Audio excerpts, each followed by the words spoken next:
There is a particular kind of quiet that settles over Gotham City in the hours after midnight, when the streets have emptied and the rain has washed the color out of everything, leaving only the gray of stone and the orange smear of streetlights against wet pavement.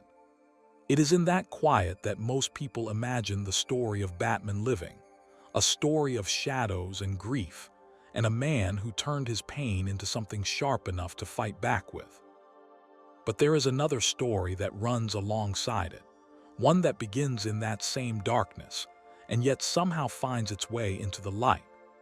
It is the story of a boy who lost everything in a single moment beneath a circus tent, who was taken in by a grieving billionaire because that billionaire recognized his own grief reflected back at him, and who grew, slowly and often painfully, into someone entirely his own.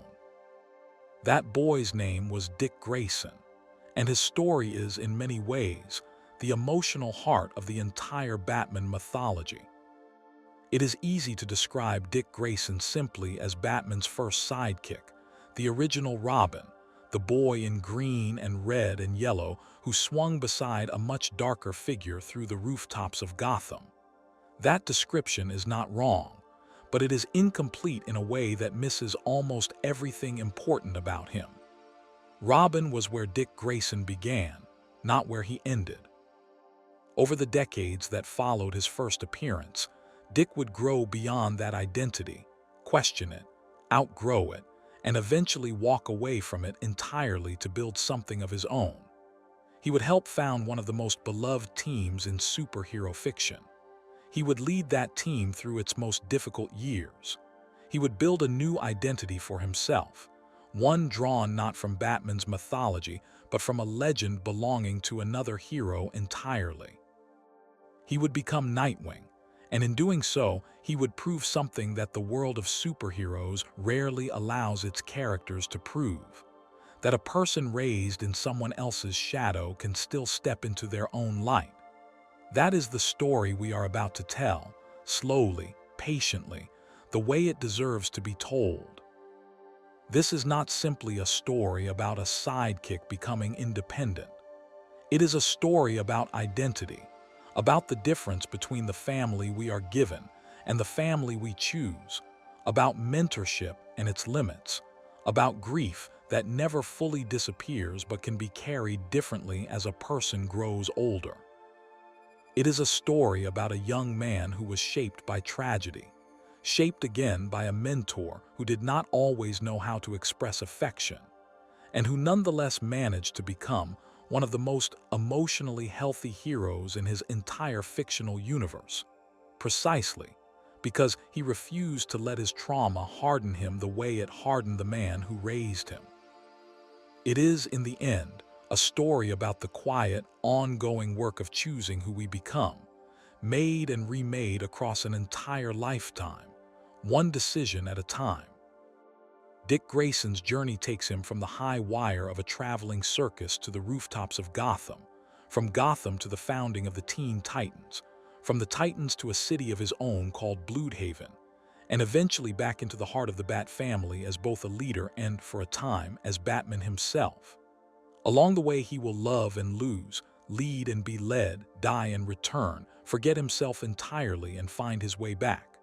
Through all of it, certain things about him remain constant: his warmth, his humor, his refusal to let the darkness that shaped Bruce Wayne define him in the same way, his belief, quiet but unshakable, that a hero can be strong without being cold, and that the people we protect deserve to see hope in the faces looking out from behind the mask. Few characters in the long history of superhero fiction have carried quite so much transformation across a single life, and fewer still have carried it with the particular grace and consistency that has always defined Dick Grayson, whatever name he happened to be wearing at the time. Settle in.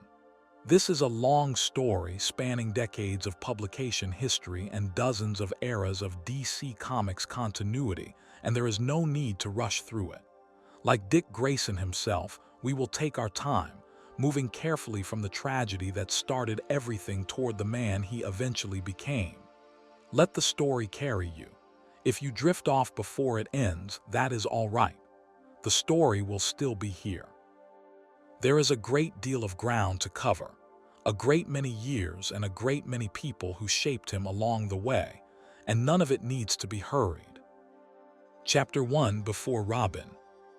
Before he was Robin, before he was Nightwing, before he was anyone the world would come to recognize as a hero, Dick Grayson was simply a boy who lived inside a traveling circus, surrounded by performers who were, in every way that mattered, his family. The circus was called Holly's Circus, a modest traveling show that moved from town to town across the country, and within it Dick's own family held a place of particular pride.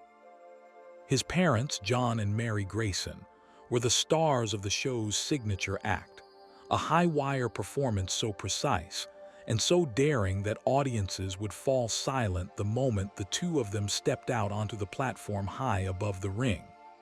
They were known, both within the circus and to the audiences who came to see them, as the Flying Graysons.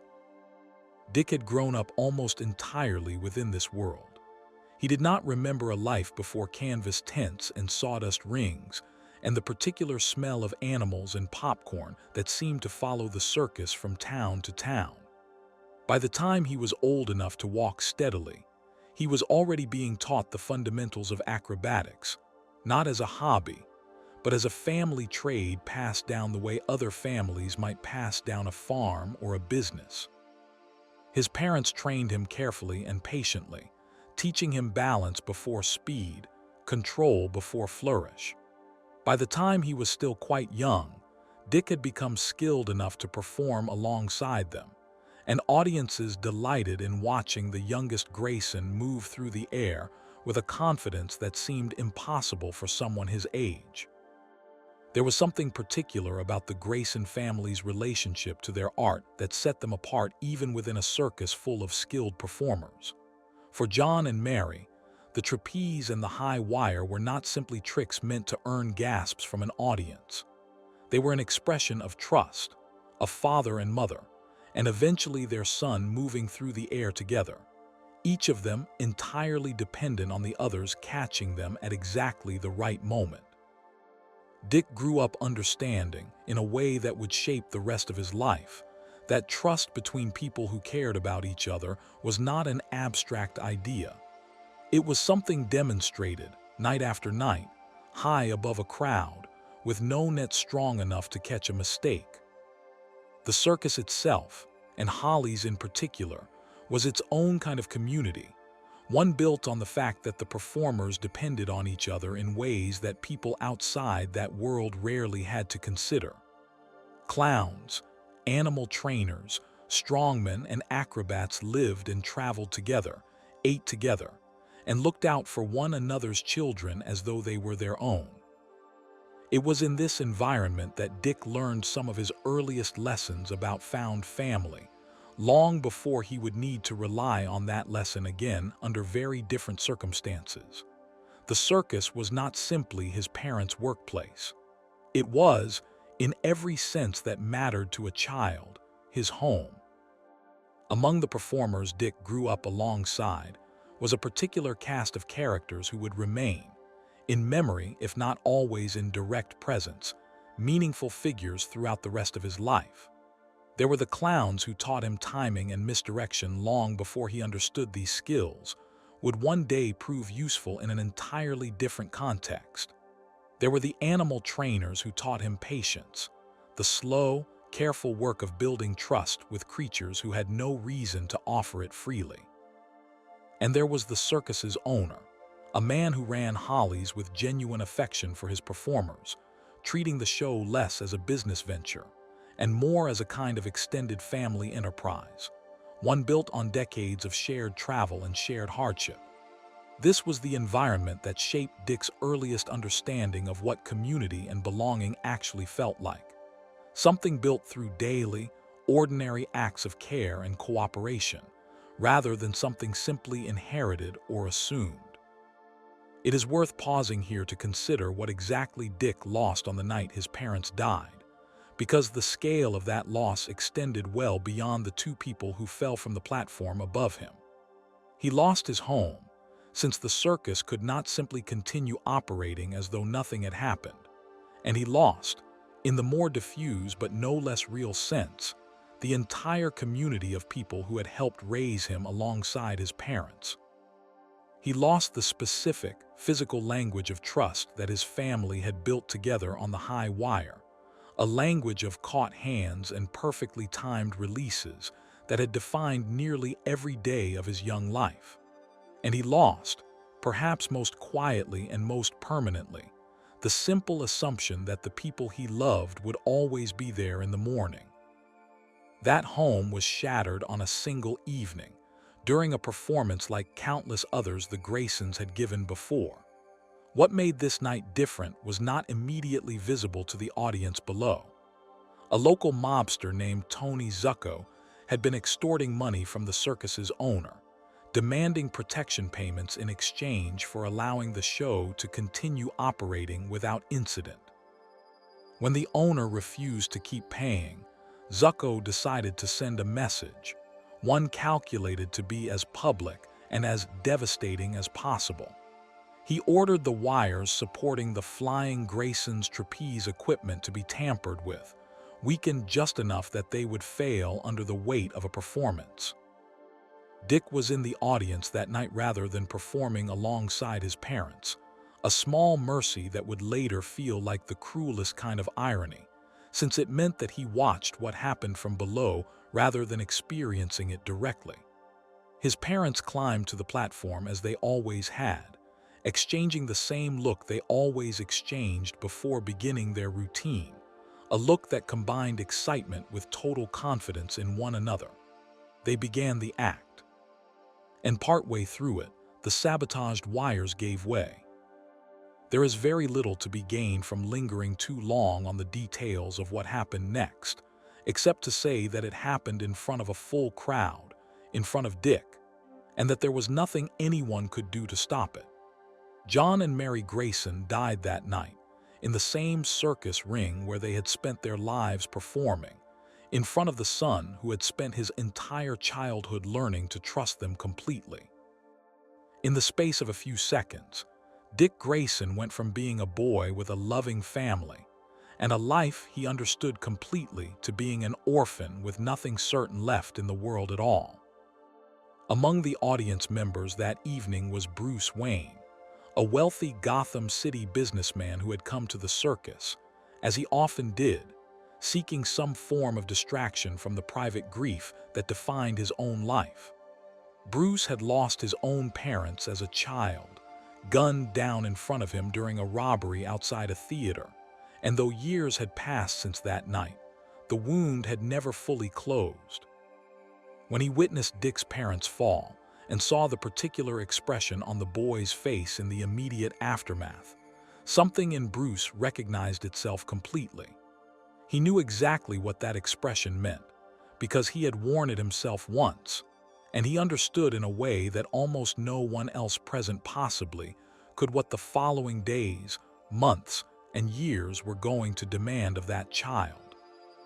In the aftermath of the tragedy, Bruce Wayne began quietly investigating the circumstances of the accident, using both his personal resources and, in his identity as Batman, considerably more unconventional methods. He soon confirmed that the deaths were no accident at all, but the direct result of Tony Zucco's extortion scheme. Bruce also learned that Dick, now an orphan with no other immediate family able to care for him, was at serious risk of being placed into an impersonal system of foster care and juvenile facilities that would almost certainly separate him entirely from the only community and family he had ever known. Bruce made the decision to become Dick's legal guardian. On paper, this was framed as an act of philanthropy from a wealthy man moved by a tragic story, entirely consistent with the public image Bruce had spent years cultivating as a somewhat aimless socialite. Beneath that public explanation was something far more personal.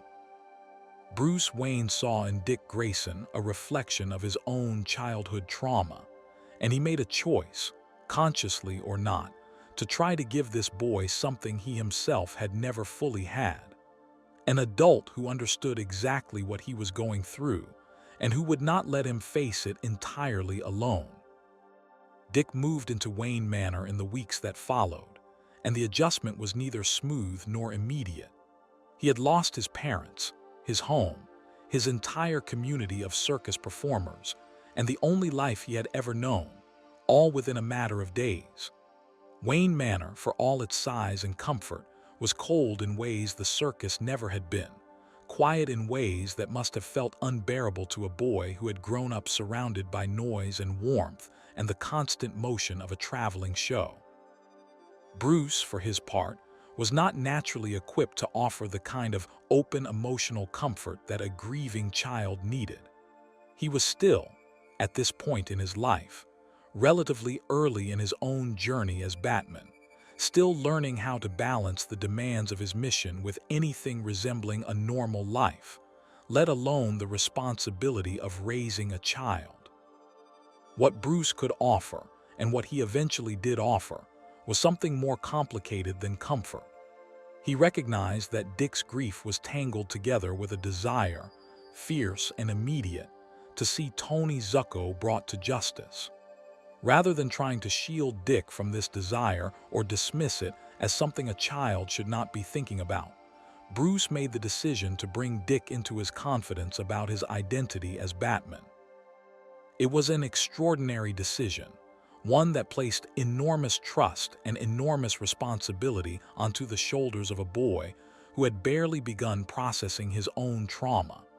But Bruce understood something about Dick that would prove true again and again throughout the rest of the boy's life. That Dick was not someone who could be protected by being kept in the dark. He needed purpose. He needed to feel that his parents' deaths meant something, that the people responsible would answer for what they had done, and that he was not simply a passive victim of what had happened to him. Bruce began training Dick, drawing on the boy's already exceptional acrobatic ability and combining it with rigorous instruction in combat, detective work, and the broader discipline that Batman's mission required. This training served multiple purposes at once. It gave Dick a sense of control and agency during a period when his life had been defined by helplessness. It honored the skills his parents had spent years teaching him, allowing him to feel connected to them rather than as though becoming part of Bruce's world meant leaving them behind. And it gave Bruce a way of expressing care for Dick in the only language he fully understood at that point in his life, the language of purpose, discipline, and mission. By the end of this period, Dick Grayson was no longer simply the orphaned son of the Flying Graysons.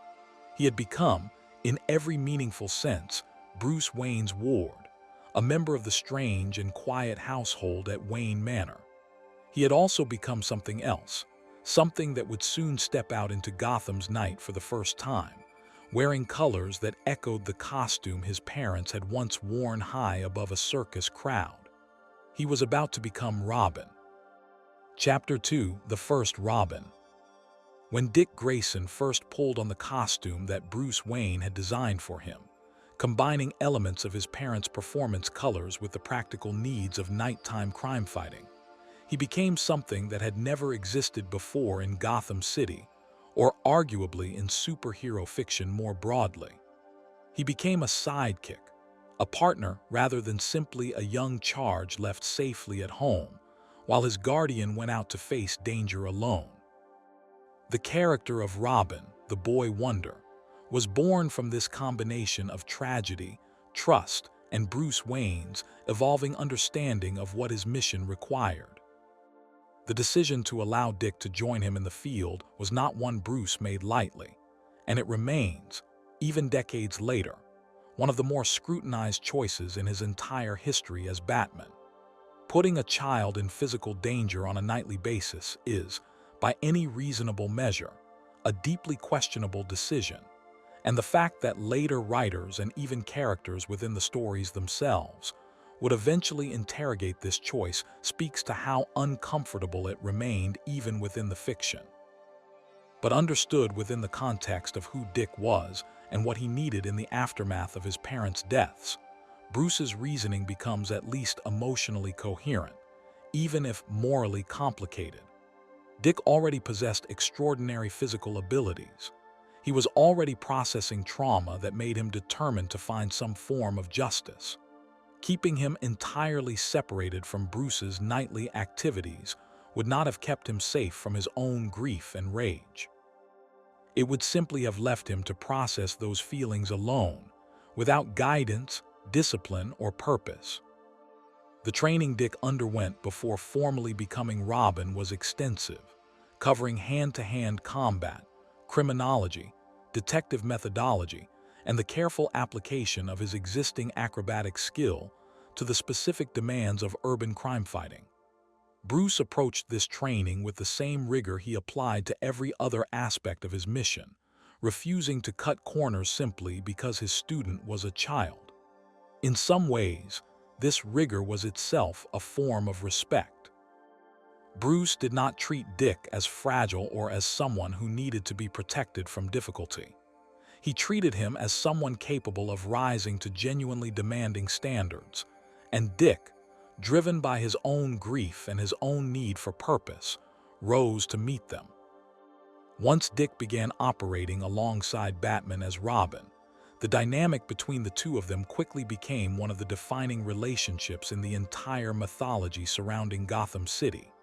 Batman, even in these relatively early years of his career, was already established as a solitary, intensely focused figure, someone whose entire approach to crime fighting was built around control, precision, and emotional distance. Robin represented something almost entirely opposite. Dick brought warmth into a partnership that had previously been defined by isolation. He brought humor, sometimes to Bruce's visible irritation, into situations that Bruce approached with total seriousness. He brought a kind of instinctive connection with the ordinary people of Gotham, an ability to put frightened civilians at ease that Batman, with his deliberately intimidating presence, simply did not possess. This contrast between the two of them was not simply a matter of personality. It reflected two very different responses to childhood trauma, playing out side by side in the same partnership. Bruce had responded to his parents' murder by closing himself off, channeling his pain into an unrelenting mission and building walls around himself that would take him decades, and considerable help from the people who loved him, to even partially lower. Dick, facing a strikingly similar tragedy, responded differently. He grieved, certainly, and the loss of his parents would remain a defining wound throughout his life. But he did not allow that grief to calcify into the same kind of isolation that defined Bruce. Dick remained, even in these early years, someone capable of laughter, someone who sought out connection with others rather than retreating from it. This difference in temperament produced real friction between the two of them, friction that would only grow more pronounced as Dick got older. Bruce, having built his entire identity around discipline and control, sometimes struggled to understand or appreciate Dick's more relaxed, more emotionally open approach to their shared work.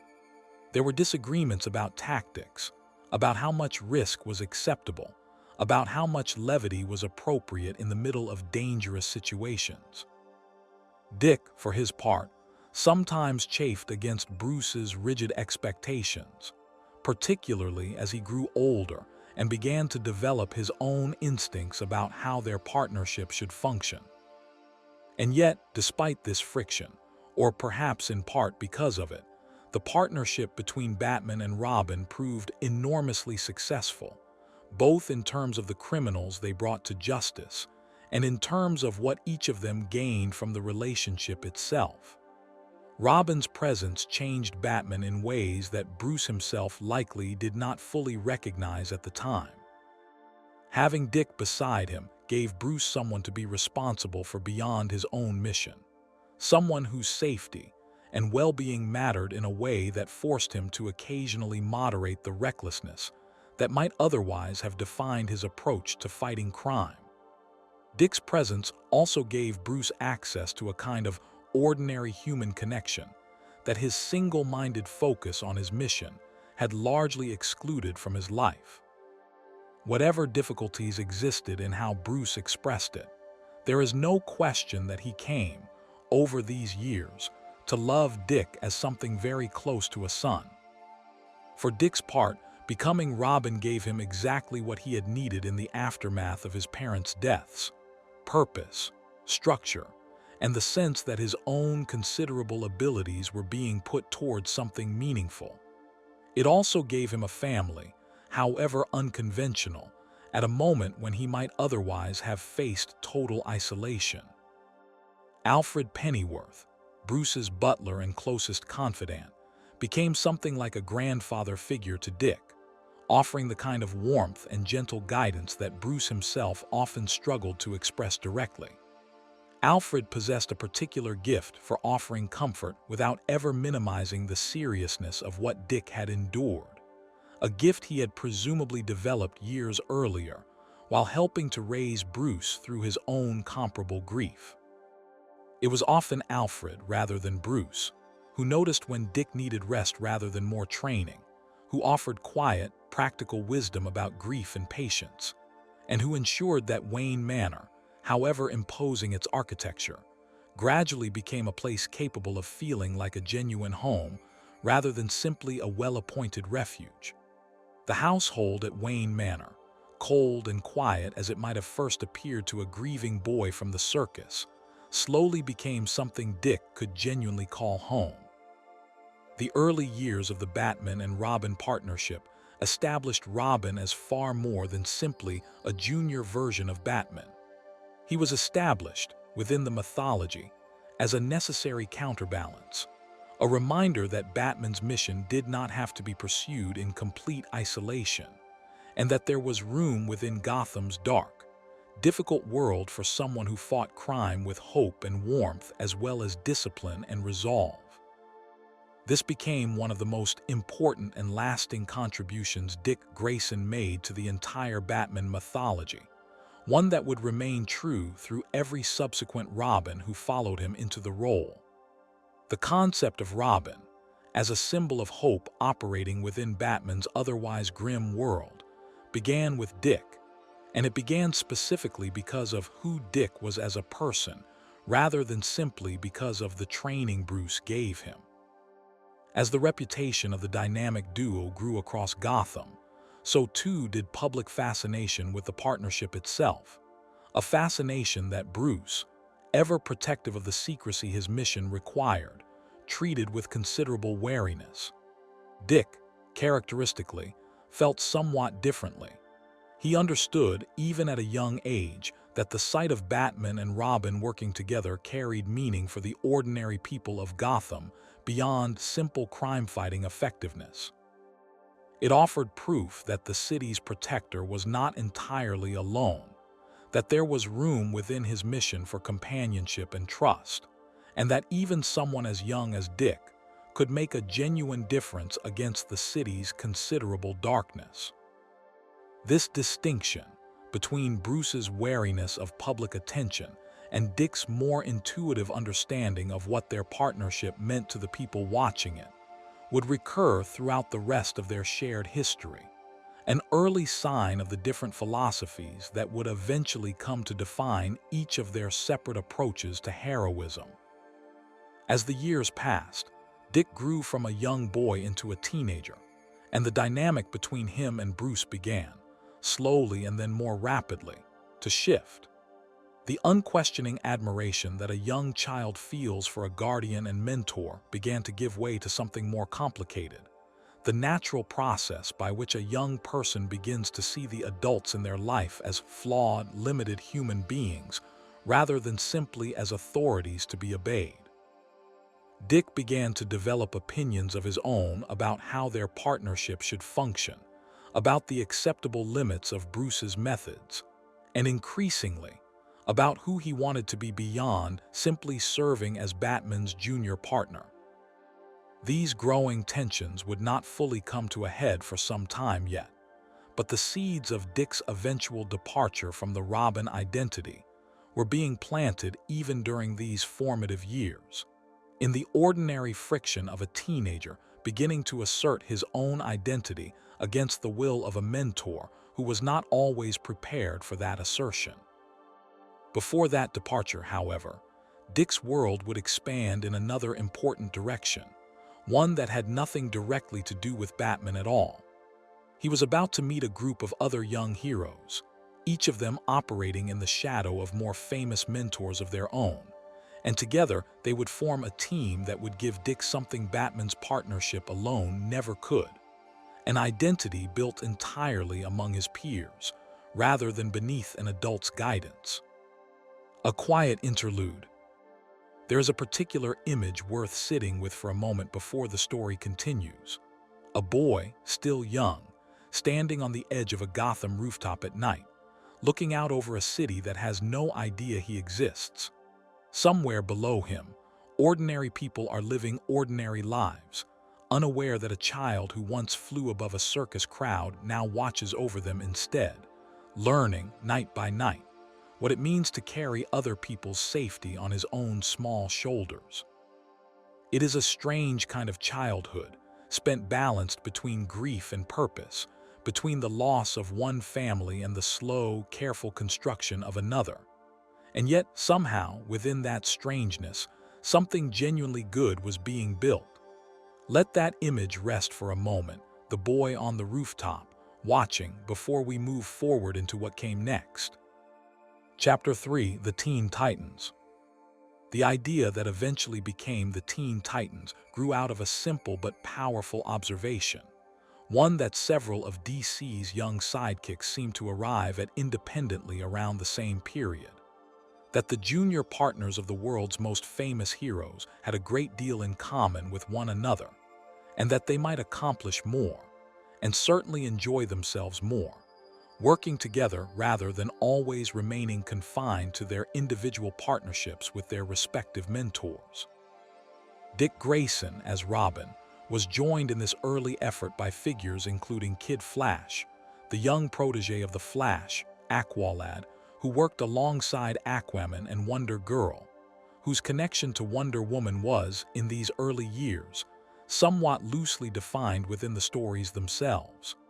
Together, these young heroes began operating as a team, first informally and then with increasing structure and purpose, under the name the Teen Titans. For Dick, joining the Titans represented something genuinely new in his young life. Within his partnership with Batman, Dick had always occupied a particular role, that of the junior partner, trained and guided by someone whose authority within their relationship was essentially total. Whatever affection existed between them, and however much Dick had grown in skill and confidence over the years, the fundamental structure of his relationship with Bruce remained one of mentor and student. Among the Titans, that structure did not apply. Dick was among equals, other young people who understood, in ways that adult heroes simply could not, what it meant to operate constantly in the shadow of a more famous and more established mentor, to be taken less seriously because of one's age, and to be searching, often without fully realizing it, for some sense of identity beyond the identity granted to them by their mentors. His early friendship with Wonder Girl, in particular, reflected this dynamic clearly, as the two of them bonded over the shared, sometimes frustrating experience of being treated as promising apprentices rather than as capable heroes fully in their own right. A frustration that fueled much of the Titans' early determination to prove themselves as a team independent of their more famous namesakes. This shared experience created a bond among the founding Titans that went beyond simple teamwork. They understood each other in a way that even the closest adult heroes in the wider DC universe often could not fully replicate. Dick, in particular, found in this group something he had not entirely realized he was missing: a peer group, a set of relationships built on mutual respect and shared circumstance rather than on the inherent power imbalance that existed in his relationship with Bruce. He could be himself among the Titans in a way that felt different from how he behaved as Batman's partner, more relaxed, more willing to joke and take risks, and simply enjoy the experience of being young and powerful, and surrounded by friends who understood him. It was within the Teen Titans that Dick Grayson's natural leadership abilities first became fully apparent, both to the other characters within the stories and to the readers following along. Although he was not initially the oldest or most powerful member of the group, Dick possessed a combination of tactical intelligence, emotional perceptiveness, and genuine care for his teammates that made him a natural choice to guide the team's decisions, particularly in moments of crisis. This was, in many ways, a direct product of his training under Batman, whose emphasis on strategy and preparation had clearly left a lasting impression on his young partner. But Dick's leadership style differed meaningfully from Batman's own.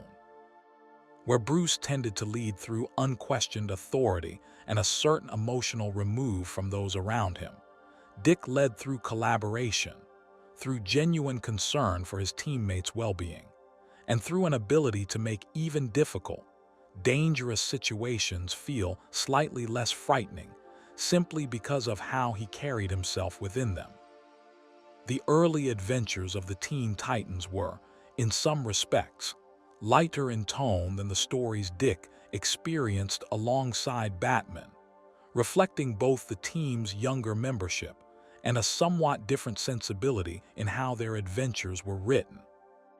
They faced villains scaled to their level, dealt with the ordinary complications of being young people navigating extraordinary circumstances, and generally operated with a degree of levity that would have felt entirely out of place within Batman's grim corner of Gotham City.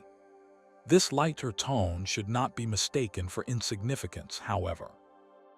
The relationships Dick built during this period, particularly his close friendships with characters like Wally West, the young man operating as Kid Flash, would prove foundational to his entire life, recurring again and again across decades of subsequent stories as some of the most trusted and enduring relationships he would ever have.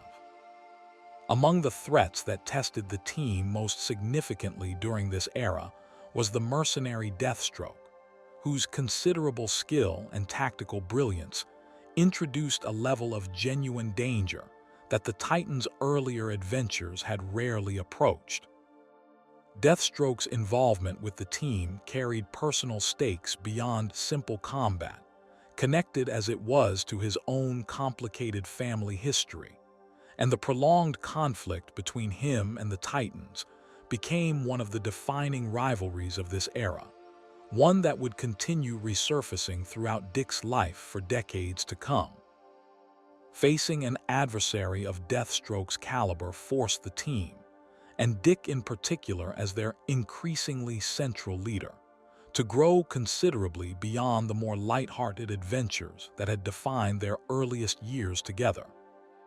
As the team continued operating together, its membership expanded, and its adventures grew correspondingly more serious, eventually including additional members and facing threats significant enough to test the team's capabilities in ways their earliest adventures had not. Through all of this evolution, Dick's role within the group continued to deepen. He was not simply a founding member of the Teen Titans. He became, increasingly, its emotional and tactical center, the person the other members instinctively looked to when situations grew complicated or dangerous, even when he was not formally designated as the team's leader in every era of its publication history. What made Dick's role within the Titans particularly significant, when considered within the broader arc of his life story, was the way it allowed him to begin the slow, gradual process of defining himself as someone distinct from Batman's shadow, without requiring him to abandon or reject his relationship with Bruce entirely. Within the Titans, Dick was not Batman's sidekick, He was simply Robin, a capable young hero in his own right, respected by his peers for his own qualities rather than primarily for his association with a more famous mentor. This distinction may seem subtle, but it mattered enormously to Dick's developing sense of self. It gave him proof, gathered through real experience rather than simply through internal conviction, that he was capable of mattering, of leading, and of being valued entirely apart from his connection to Batman.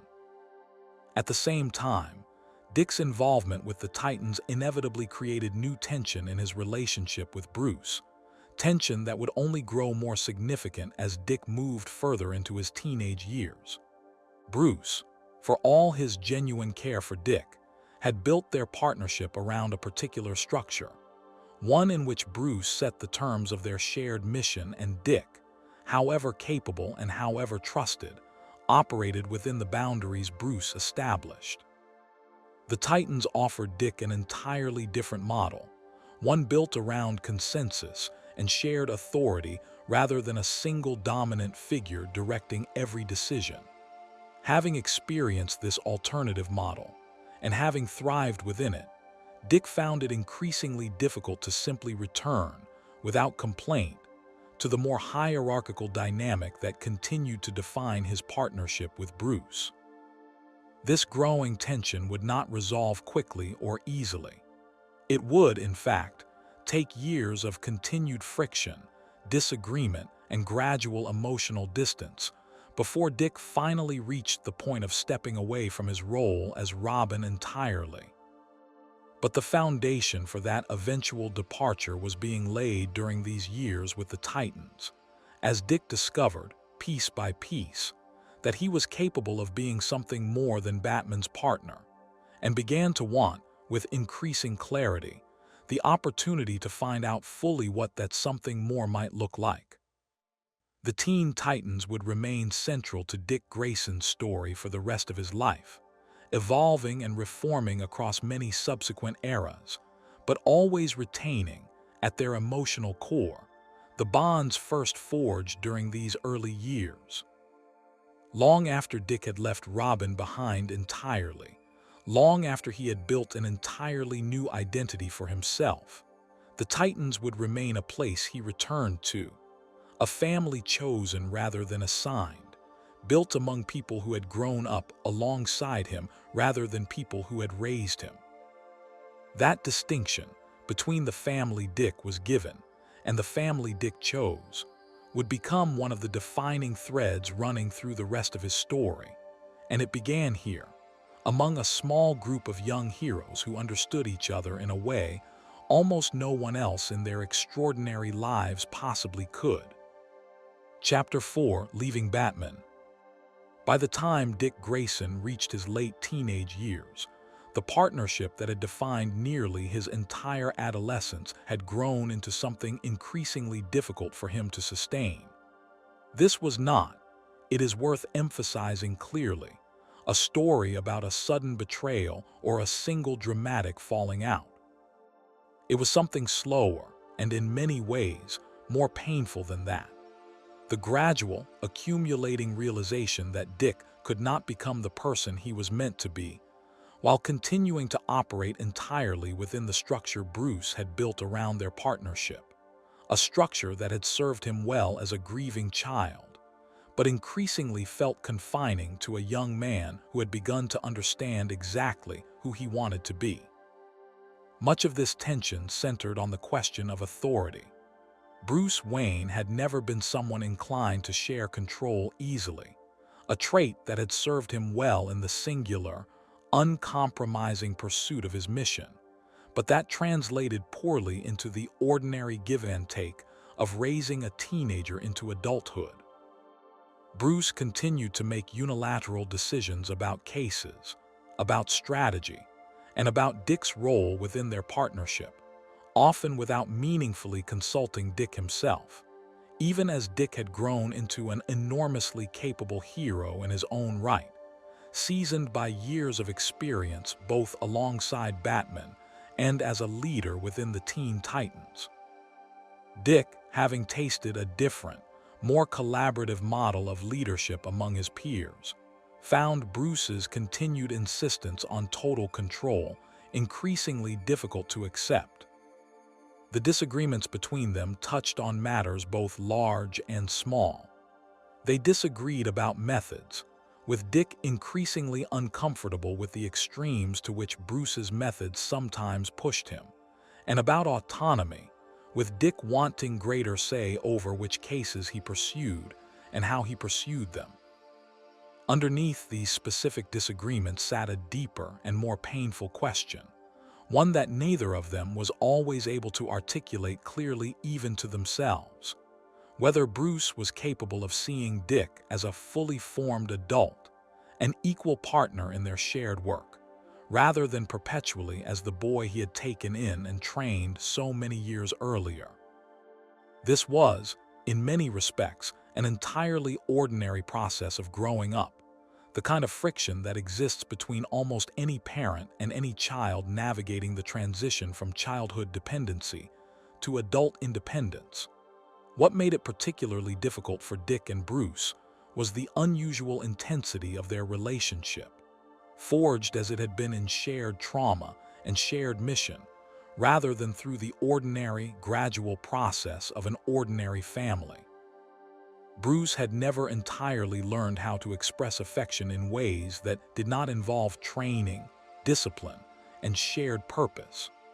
As Dick began asserting his independence, Bruce often responded not with the kind of gentle, gradual loosening of control that a healthier parental relationship might have allowed, but with a tightening of his grip, an intensified insistence on maintaining the structures that had defined their partnership since Dick was a child. There came a point, difficult to place at any single dramatic moment but unmistakable in its cumulative effect, when Dick recognized that he could not continue growing as a person while remaining within the confines of Bruce's Robin. The identity itself, the name, the colors, the role as junior partner, had become something Dick had fundamentally outgrown, not because he no longer respected what it represented, but because it no longer represented who he actually was. Dick was not, any longer, simply a boy being trained by a mentor. He was a young man with his own convictions about justice, his own relationships and responsibilities built entirely apart from Bruce, and his own increasingly clear sense that remaining Robin indefinitely would mean remaining, in some fundamental sense, permanently defined by someone else's story rather than his own. The specific disagreement that finally brought this tension to a breaking point involved, as these things often did, a case in which Bruce's insistence on unilateral control clashed directly with Dick's own judgment and autonomy. Bruce, characteristically, made a decision affecting Dick's role without meaningfully consulting him, treating Dick's input as secondary to his own final authority in a way that had perhaps always been true of their partnership, but that Dick, now older and more assured of his own capabilities, was no longer willing to simply accept. The confrontation that followed was not one of shouted accusations or dramatic betrayal, at least not primarily. It was, more painfully, a recognition on both sides that something fundamental in their relationship needed to change, and that neither of them fully knew how to change it while still occupying the roles of Batman and Robin. Dick made the decision to step away from the Robin identity. This was an enormously difficult choice, carrying with it genuine grief alongside the necessary sense of liberation. Robin had been, for the majority of Dick's life, not simply a costume or a code name, but the primary vehicle through which he had processed his parents' deaths, found purpose in the aftermath of tragedy, and built a relationship with the man who had taken him in. Setting the identity aside meant, in some sense, setting aside a version of himself that had served him faithfully for years, even as he recognized that continuing to wear it would prevent him from becoming who he needed to become next. The emotional aftermath of this separation was significant for both Dick and Bruce, though each processed it according to his own particular temperament. For Bruce, Dick's departure represented a genuine wound, though one that Bruce, true to form, struggled to express or even fully acknowledge in the moment.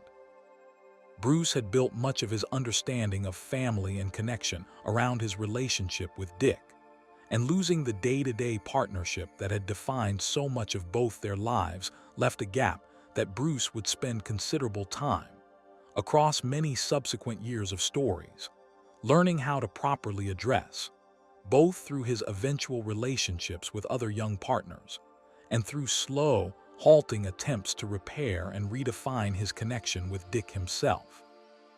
In the months that followed his departure, Dick found himself navigating an unfamiliar kind of loneliness, different from the grief he had carried since childhood, but connected to it in ways he did not always fully recognize at the time. He had spent nearly his entire adolescence defined, in one way or another, by his relationship to Bruce and to the mission they had shared, and stepping outside that relationship meant confronting questions about his own identity that he had never previously needed to ask directly. Who was he when he was not Batman's partner?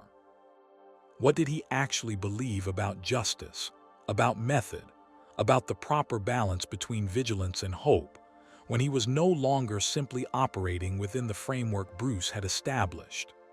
These questions would not resolve quickly, but the act of asking them, however uncomfortable, represented an essential and necessary stage in Dick's ongoing development as his own person. For Dick, the separation brought both relief and a complicated, lingering grief. He no longer had to operate within a structure that had begun to feel suffocating, and he was, for the first time in his adult life, free to define his own path forward without needing to fit that path within the confines of someone else's mission. At the same time, he could not simply discard the years of history, affection, and shared trauma that connected him to Bruce.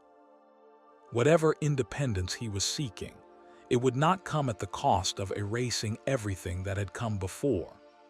Dick's journey away from Robin was never, even at its most contentious moments, a rejection of Bruce Wayne as a person or a repudiation of everything Bruce had taught him. It was, instead, an assertion that Dick needed room to become someone who existed apart from Bruce's shadow, even while remaining, in his own complicated way, someone who still loved and respected the man who had raised him. This period of separation, uncomfortable and uncertain as it was, set the stage for what came next. Dick's search for an identity that was entirely his own, built not from Batman's mythology but from something new, something that could honor everything Dick had learned and everything he had lost while finally, fully, belonging to him alone.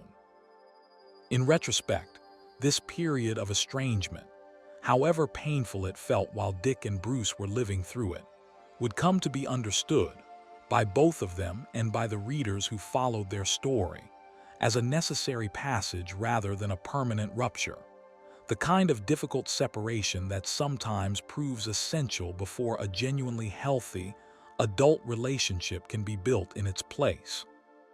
Chapter 5. Becoming Nightwing.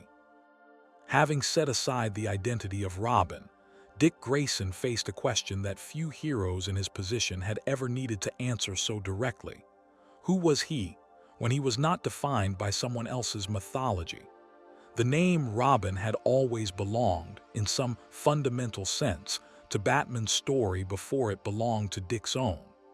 It was time, Dick recognized, to build something that began and ended with him.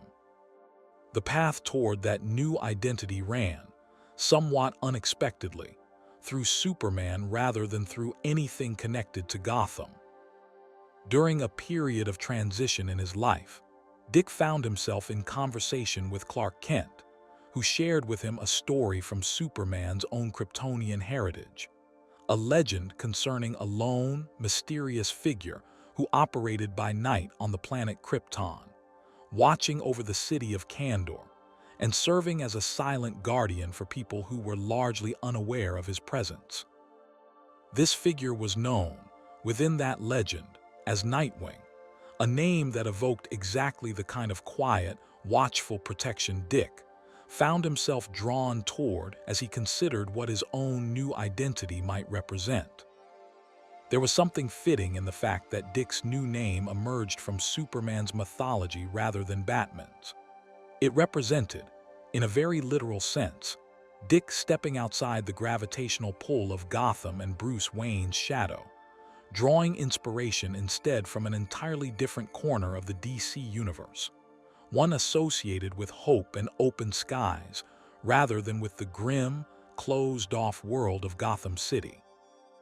Choosing the name Nightwing was, in this sense, as much a statement about who Dick wanted to become as it was a simple matter of finding an available superhero identity.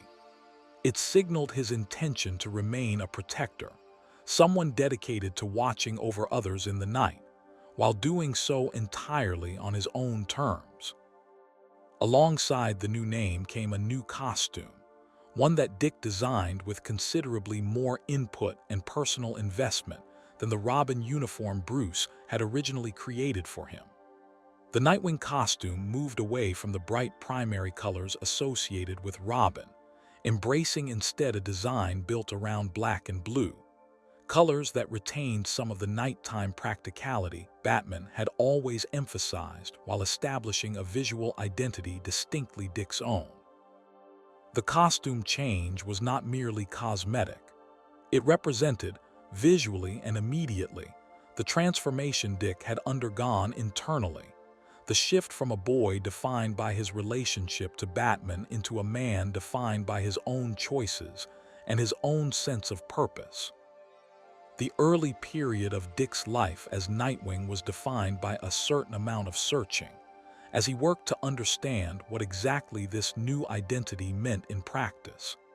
He was no longer operating primarily within Gotham's shadow, and he was no longer simply following Batman's lead on cases and strategy.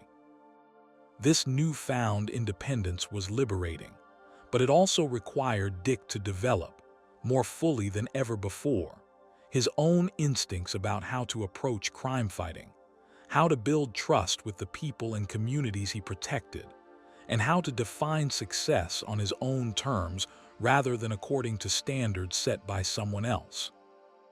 There were, inevitably, moments of uncertainty during this transition, cases where Dick found himself questioning whether a particular decision reflected his own genuine judgment or simply an inherited reflex, absorbed unconsciously from years of training under Bruce.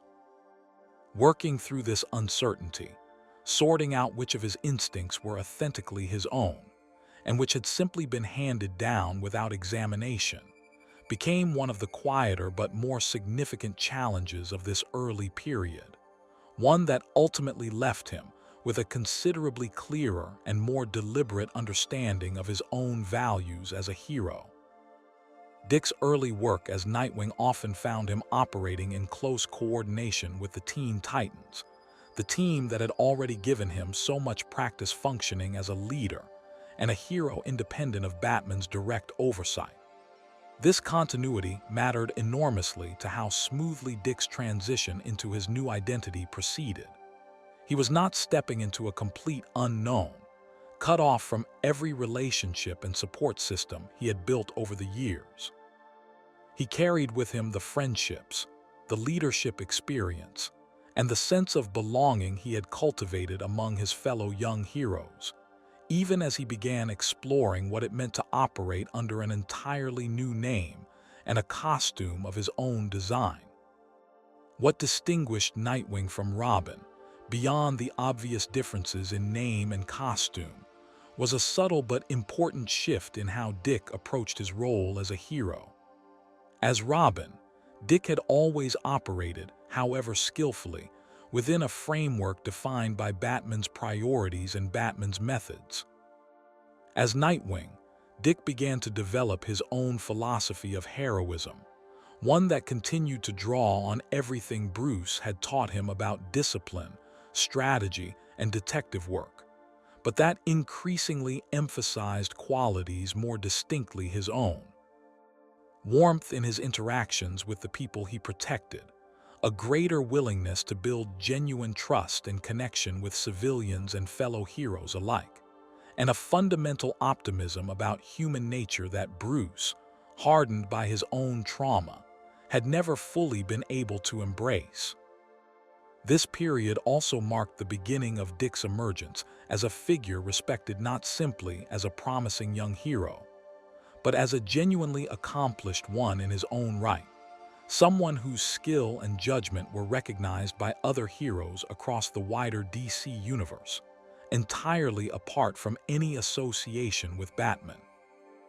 Dick's reputation as Nightwing grew steadily, built case by case, relationship by relationship, as he demonstrated repeatedly that the qualities that had made him an effective Robin and an effective leader of the Teen Titans translated fully into this new, independent chapter of his life. He was, increasingly, someone other heroes sought out for counsel and support, a peer rather than simply a promising junior partner waiting to prove himself. The choice to become Nightwing did not resolve every tension in Dick's life, nor did it immediately settle every question about his relationship with Bruce or his place within the broader Bat family. Those relationships would continue to evolve, sometimes painfully, across many subsequent years. But becoming Nightwing represented a genuine turning point, the moment at which Dick Grayson stopped being defined primarily by what he had lost and by whom he had been raised, and began, fully and deliberately, to define himself by what he had chosen to become. It was the beginning of the identity that would carry him through the rest of his story, the name that would eventually be spoken of, with the same respect and recognition once reserved almost exclusively for the mentors who had shaped him. A quiet interlude. Consider for a moment what it means to choose your own name. Most people never have to. A name is simply given, inherited from parents, carried forward without much conscious thought about what it represents. Dick Grayson, having already lost the family that gave him his first name, was now choosing, deliberately and with considerable care, the name that would define the next chapter of his life. There is something quietly profound in that act of choosing, a reminder that identity, however much it may be shaped by circumstance and loss, ultimately belongs to the person who carries it. Nightwing, a watchful figure in the dark, chosen not out of grief but out of hope for who he might yet become. Let that quiet act of self-definition settle for a moment before the story continues. Chapter 6. The Titans Leader. With his new identity established, Dick Grayson turned much of his focus and energy toward the team that had already given him so much of his sense of purpose and belonging, the Teen Titans. It was during this period of his life, now operating as Nightwing rather than Robin, that Dick's leadership of the team reached its fullest and most significant expression, in an era of the team's history that would come to be regarded as one of the most important and beloved in the entire history of the Titans. The team that Dick led during this period looked different from the group of young sidekicks who had first come together years earlier. Alongside longtime friends and teammates, the roster came to include Starfire, a warrior princess from the alien world of Tamaran who brought both immense power and a somewhat unfamiliar understanding of Earth culture to the group. Raven, a quiet and deeply troubled young woman whose empathic and mystical abilities were tied to a dark heritage. She struggled constantly to control. Cyborg, a young man whose body had been rebuilt with advanced cybernetic technology after a devastating accident, and who wrestled with questions of identity and humanity as a result. And Beast Boy, whose ability to transform into any animal was matched by a personality defined by humor and an underlying loneliness he often masked with jokes. Leading a team this varied, and this emotionally complex required exactly the qualities Dick had spent years developing, both through his training under Batman and through his own hard-won understanding of what it meant to carry trauma without letting it define him entirely. Dick approached his role as the Titans' leader with a combination of tactical discipline and genuine emotional attentiveness that made him uniquely suited to guiding a team whose members each carried significant personal burdens. He did not simply direct the team's missions and strategies, though he did that with considerable skill. He also worked, patiently and consistently, to understand each of his teammates as individuals, recognizing what they needed not just as fellow heroes, but as young people navigating difficult and often painful circumstances.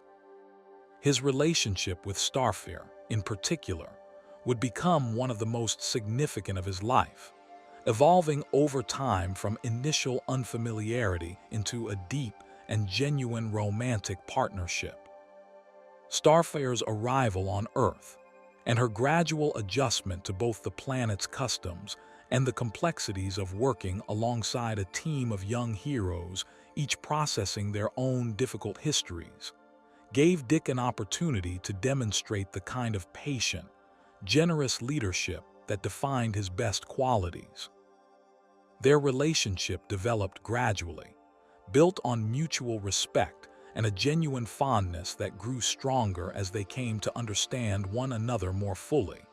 And it would remain one of the defining relationships of Dick's personal life for years to come, evolving through many subsequent eras of the character's history.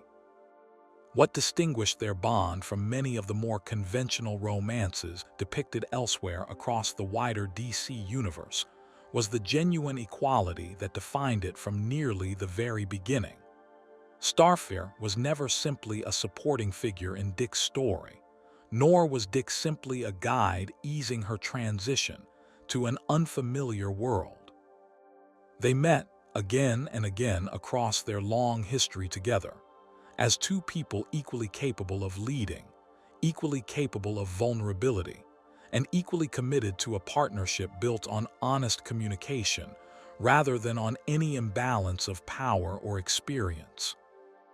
This capacity to meet each teammate exactly where they were, rather than applying a single uniform approach to leadership, distinguished Dick's style considerably from the more rigid, one-size-fits-all discipline that had characterized Bruce's own approach to command.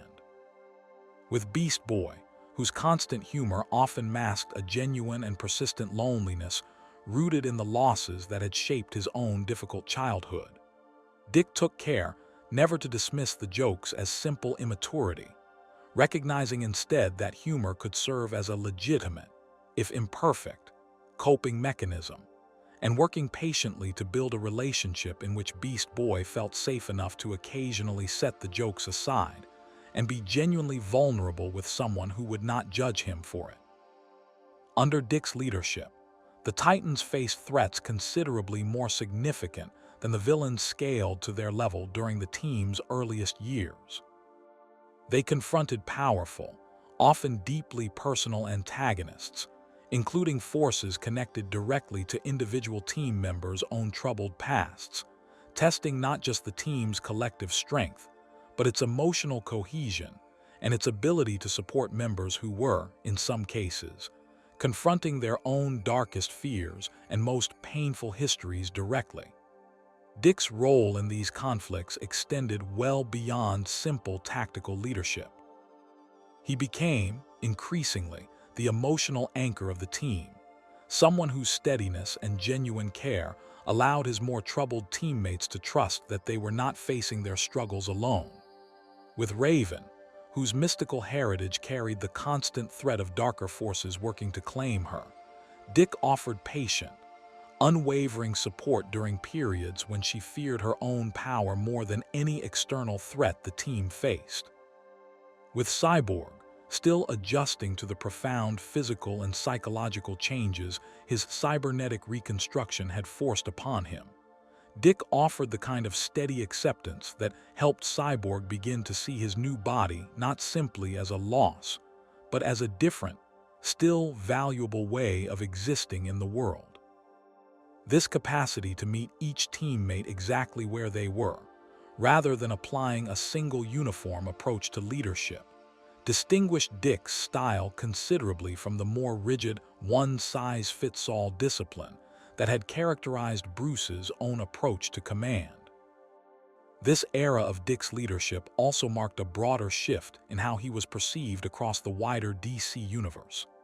Other heroes, including some of the most powerful and respected figures in that world, began to recognize Dick not simply as a promising young hero with an impressive pedigree, but as a genuinely gifted leader in his own right, someone whose judgment and capability merited serious respect entirely independent of his history as Batman's former partner.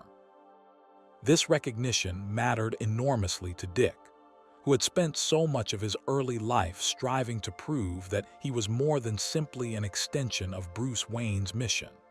Leading the Titans successfully through this challenging and emotionally complex period offered concrete, undeniable proof that Dick's abilities and his character were entirely his own.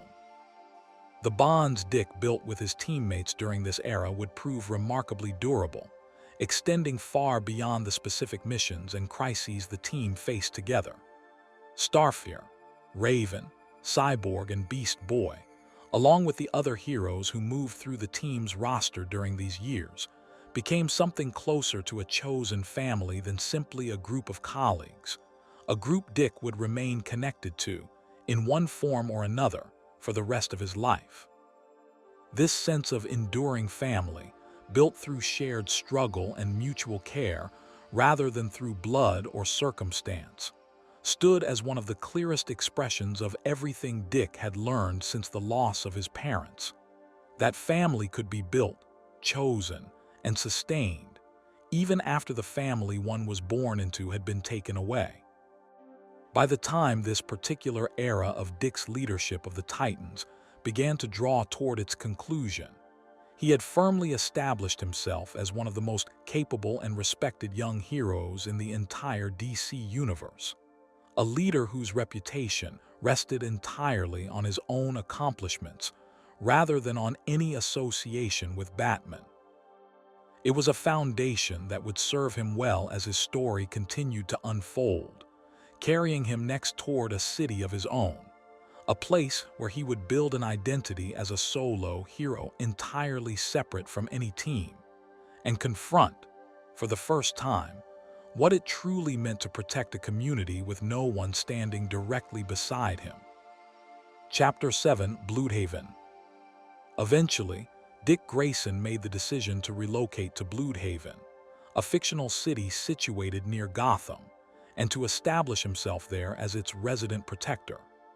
This decision represented another significant step in Dick's ongoing journey toward full independence, one that removed him not just from Batman's direct partnership, and not just from the collective structure of the Teen Titans, but from any shared team framework at all. In Blüdhaven, Dick would operate, for the first sustained period of his adult life, as a solo hero, responsible for an entire city's safety without the support of a mentor or the camaraderie of a team standing immediately beside him. Blüdhaven itself was depicted as a city considerably more troubled, in certain respects, than even Gotham. Where Gotham's corruption often expressed itself through flamboyant, larger-than-life criminals and a rogues gallery of colorful, dangerous figures, Blüdhaven's problems were frequently grimmer and more mundane. Entrenched municipal corruption, a police force compromised by bribery and complicity, and an atmosphere of quiet, grinding decay that offered Dick a very different kind of challenge than anything he had faced in Gotham. There was less spectacle in Blüdhaven's criminal underworld, but in some ways there was more genuine despair, a sense that the ordinary people of the city had been failed by the very institutions meant to protect them. Central to Dick's early years in Blüdhaven was his conflict with Blockbuster, a powerful and ruthless crime boss who had effectively taken control of significant portions of the city's political and criminal infrastructure. Blockbuster represented a different kind of adversary than many of the villains Dick had faced previously. He was not simply a costumed criminal to be defeated through a single decisive confrontation, but an entrenched power broker whose influence extended through legitimate businesses, corrupt officials, and a wide network of criminal enterprises that made him extraordinarily difficult to dislodge. Confronting Blockbuster required Dick to operate not just as a fighter, but as an investigator and strategist, patiently working to expose and dismantle a criminal empire built on years of accumulated influence and corruption. The scale and patience this conflict demanded proved formative for Dick's development as an independent hero, teaching him lessons about the slow, unglamorous work of institutional reform that no amount of physical training under Batman could have fully prepared him for. This extended conflict with Blockbuster tested Dick in ways that his previous experiences, however dangerous, had not fully prepared him for. Operating without a team, and largely without the resources and support that had always been available to him through his connections to Batman and the Titans, Dick was forced to rely almost entirely on his own judgment and his own resourcefulness. This period of his life proved, both to himself and to the wider superhero community, that his earlier successes had never depended on the presence of a mentor or a team standing behind him. He was capable, fully and completely, of protecting a city entirely on his own terms. Beyond his direct conflict with Blockbuster, Dick's time in Blüdhaven was defined by the particular relationship he built with the city and its people. Unlike Batman, who maintained a carefully cultivated air of fear and intimidation in his interactions with Gotham's citizens, believing that such fear served a useful purpose in deterring crime, Dick approached his relationship with Blüdhaven's residents very differently. He sought, wherever possible, to build genuine trust and connection with the ordinary people of the city, understanding that a community terrorized into compliance was fundamentally different from a community that felt genuinely protected and cared for. This approach extended even to his relationship with Blüdhaven's police department, where Dick worked, with mixed but meaningful success, to build cooperative relationships with honest officers who shared his commitment to cleaning up the city's endemic corruption. Over time, Dick became a familiar and trusted presence to many of Blüdhaven's ordinary residents, the shopkeepers who kept their lights on a little later knowing he might pass by, the officers who began quietly sharing information with him even when their superiors remained compromised, the ordinary citizens who came to understand that the figure moving across their rooftops at night was there specifically for them, not simply for the abstract concept of justice. This kind of trust could not be built quickly or through any single dramatic gesture. It accumulated slowly, night after night, case after case, through Dick's consistent demonstration that his commitment to the city was genuine and lasting rather than temporary or self-serving. This distinction between Dick's approach and Bruce's was not incidental to his character. It reflected, in a very direct way, the different lessons each man had drawn from remarkably similar childhood trauma. Bruce had concluded that criminals were a cowardly and superstitious lot who needed to be struck with terror in order to be controlled.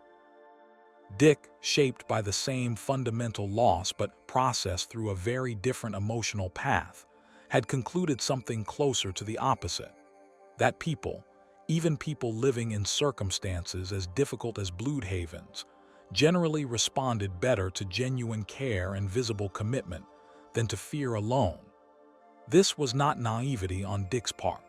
He understood perfectly well the dangers he faced and the ruthlessness of the criminals he confronted. but he refused to let that understanding curdle into the kind of grim, distant relationship with the public that defined so much of Batman's approach to Gotham. Dick's years in Blüdhaven represented in many ways the fullest expression yet of his identity as Nightwing, entirely separate from any of the identities and relationships that had defined his earlier life. He was no longer Robin, no longer simply a member of the Titans, but a singular protector of a singular city, respected and, increasingly, deeply trusted by the people he had chosen to protect. This period established Nightwing not simply as a variation on Batman's model of heroism, transplanted to a different city, but as something genuinely distinct, a hero whose strength lay precisely in his refusal to rule through fear, and whose effectiveness stemmed from his ability to build the kind of trust and connection that Batman, for all his brilliance and dedication, had never fully allowed himself to pursue. Even as Dick built this new life in Blüdhaven, entirely apart from Gotham and from Bruce, the two men's paths would continue to cross, drawn back together again and again by circumstances that neither of them could entirely avoid. Blüdhaven's proximity to Gotham meant that the two cities, and the two heroes who protected them, remained perpetually within reach of one another, and the relationship between Dick and Bruce, however much it had changed, and however much distance Dick had deliberately placed between them, remained one of the central threads of both their stories. Chapter 8, Nightwing and Batman. The relationship between Dick Grayson and Bruce Wayne, once Dick had established himself fully as Nightwing, entered a new and considerably more mature phase, one defined less by the hierarchical mentor and student dynamic of Dick's youth, and more by something closer to a genuine, if still complicated, partnership between equals. This transformation did not happen suddenly, and it was not without setbacks and continued friction. But over the years that followed Dick's departure from the Robin identity, something important shifted in how the two men related to one another, a shift built gradually through repeated experience rather than through any single, decisive conversation. Reconciliation of this kind rarely announces itself. It tends instead to arrive quietly, through the accumulation of small moments in which old patterns fail to reassert themselves, small moments in which two people who once struggled to understand one another find that understanding has, somewhere along the way, become easier than it used to be.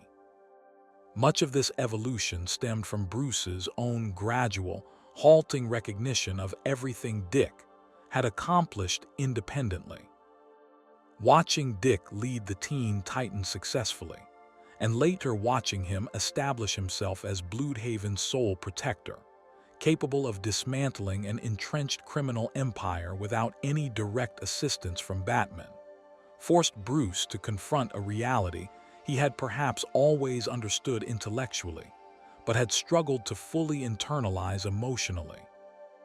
That Dick was not simply a talented student who had absorbed his training, but a genuinely accomplished hero and leader in his own right, someone whose judgment merited real respect rather than simply paternal pride.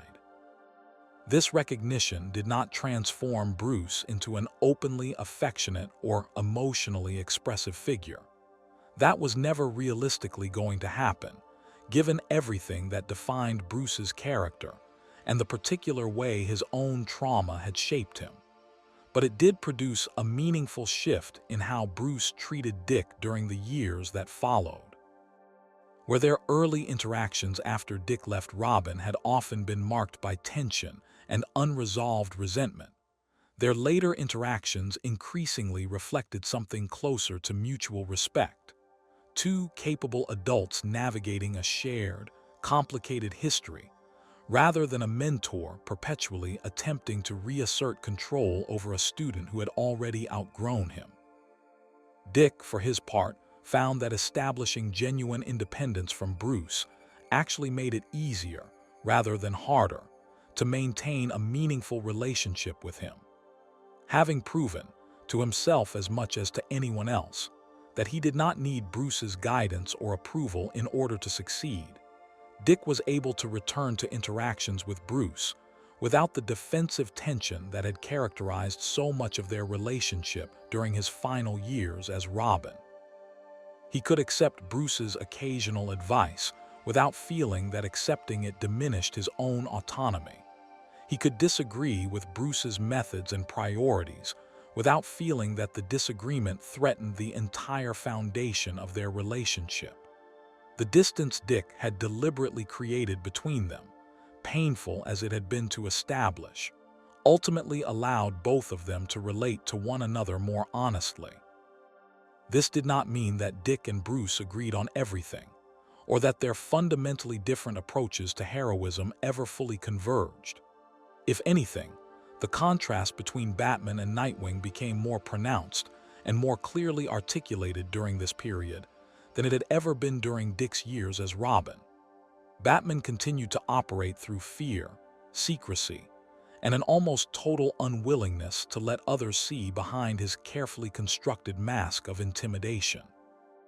Nightwing continued to build his effectiveness through openness, genuine relationship building with the communities he protected, and a fundamental warmth that Bruce, even at his most evolved, never fully replicated.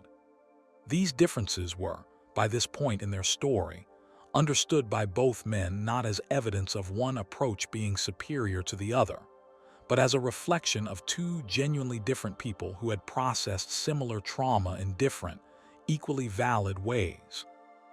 Circumstances frequently drew Dick back into direct collaboration with Bruce and the wider Bat family, whether through major cases that spilled across the boundary between Gotham and Blüdhaven, through crises significant enough to require every available hero's involvement, or simply through the ordinary demands of a shared, extended family, whose members remained connected to one another even when they were not actively working together on a daily basis. During these periods of collaboration, Dick increasingly took on a role that went beyond simply assisting Batman. He became, with growing frequency, someone Bruce relied upon directly, someone whose judgment Bruce trusted enough to defer to in situations where Bruce's own instincts might once have led him to insist on total control. There is a particular kind of growth that happens quietly, without ceremony, over the accumulation of many small moments rather than through any single dramatic turning point. And this describes, perhaps better than anything else, the way Bruce's respect for Dick deepened during these years. It showed itself in small ways. A case handed over to Dick's judgment without the usual insistence on overseeing every detail. A piece of advice offered rather than a directive issued. A rare, understated acknowledgement that Dick's instincts had proven correct where Bruce's own might have led to a worse outcome.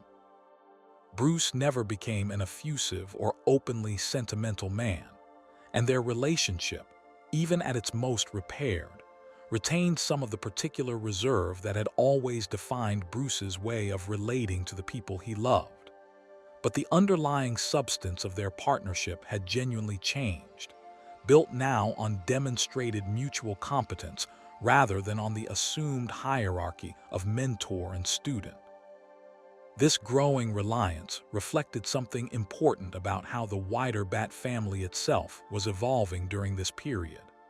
As Bruce took on additional young partners in the years following Dick's departure, first Jason Todd and later Tim Drake, each of them stepping into the Robin identity that Dick had once worn, Dick's role within this extended family shifted correspondingly. He was no longer simply Batman's former partner. He became something closer to an older sibling within a growing, complicated family, someone the newer members of the Bat family could turn to for guidance and support in ways that Bruce himself, given the particular emotional distance that continued to define much of his character, often struggled to provide directly. This role, as the Bat family's steady, reliable older brother, would become one of the most enduring and significant aspects of Dick's identity throughout the rest of his story. It represented, in many ways, the fullest realization of everything Dick had learned since the loss of his own parents. That family did not require blood relation. That leadership could be built through genuine care rather than through fear or control. And that a person shaped by profound loss could still become a source of stability and warmth for others navigating similarly difficult circumstances.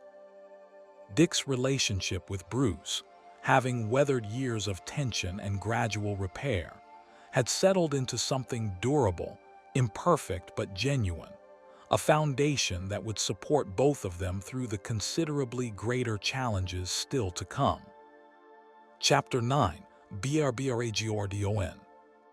Few relationships in Dick Grayson's long history have proven as enduring, as significant, or as complicated as his connection to Barbara Gordon, the daughter of Gotham City Police Commissioner James Gordon, who operated for years under her own costumed identity as Batgirl before circumstances forced a dramatic and painful transformation in how she participated in the wider Bat family's mission. Dick and Barbara's relationship began during the years when both of them were still relatively young, operating within Gotham's orbit alongside Batman and, in Dick's case, alongside his own evolving identity, first as Robin and later as Nightwing. Barbara, brilliant, disciplined, and driven by her own sense of justice that existed independently of her father's position within Gotham's police department, brought a perspective to their shared world that was distinct both from Bruce's grim intensity and from Dick's more open warmth. She approached her work as Batgirl with meticulous intelligence and a fierce independence that Dick, having spent years navigating his own complicated relationship with autonomy and identity, found himself drawn to immediately. Their relationship developed gradually across many years of shared history, moving through periods of close friendship, romantic involvement, and the kind of complicated, evolving connection that often exists between two people who have known each other since they were young, and who continue encountering one another throughout many subsequent chapters of their lives. In their earliest years working alongside one another, before romance ever entered into the equation, Dick and Barbara built a foundation of genuine friendship and professional trust, coordinating on cases across Gotham and learning, gradually, that they could rely on one another in ways that went beyond simple tactical cooperation. This friendship, built first and allowed to deepen naturally over time, gave their eventual romantic involvement a foundation considerably sturdier than many of the more immediate, less considered romantic pairings found elsewhere in superhero fiction. Unlike some of the more straightforward romantic pairings found elsewhere in superhero fiction, Dick and Barbara's relationship was consistently defined by its complexity. They were, at various points across their long history together, close friends, romantic partners, occasional rivals in matters of strategy and approach, and perhaps most consistently throughout every era of their relationship, two people who understood one another with a depth that few other people in either of their lives could match.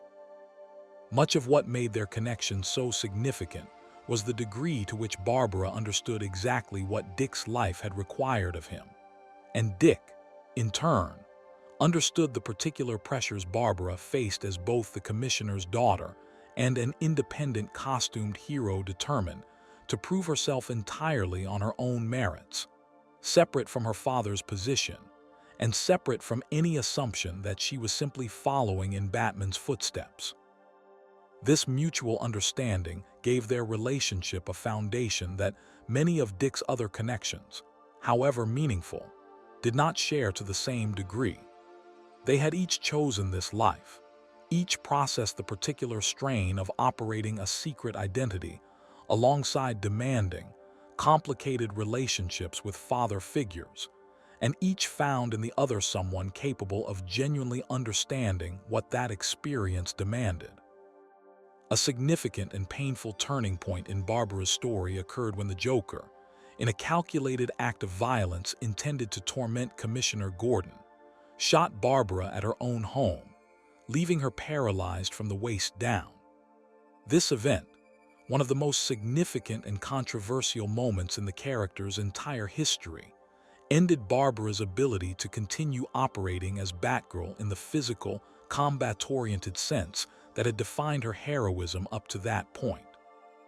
It would have been entirely understandable, given the severity and cruelty of what had happened to her, for Barbara's story to have ended there, reduced to a tragic footnote in someone else's narrative.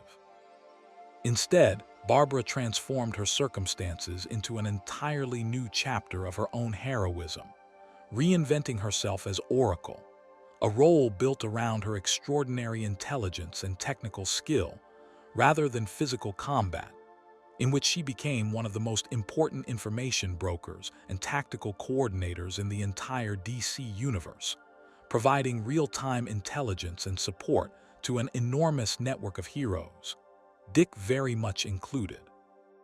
This transformation, and the resilience Barbara demonstrated in bringing it about, deepened Dick's respect and affection for her considerably.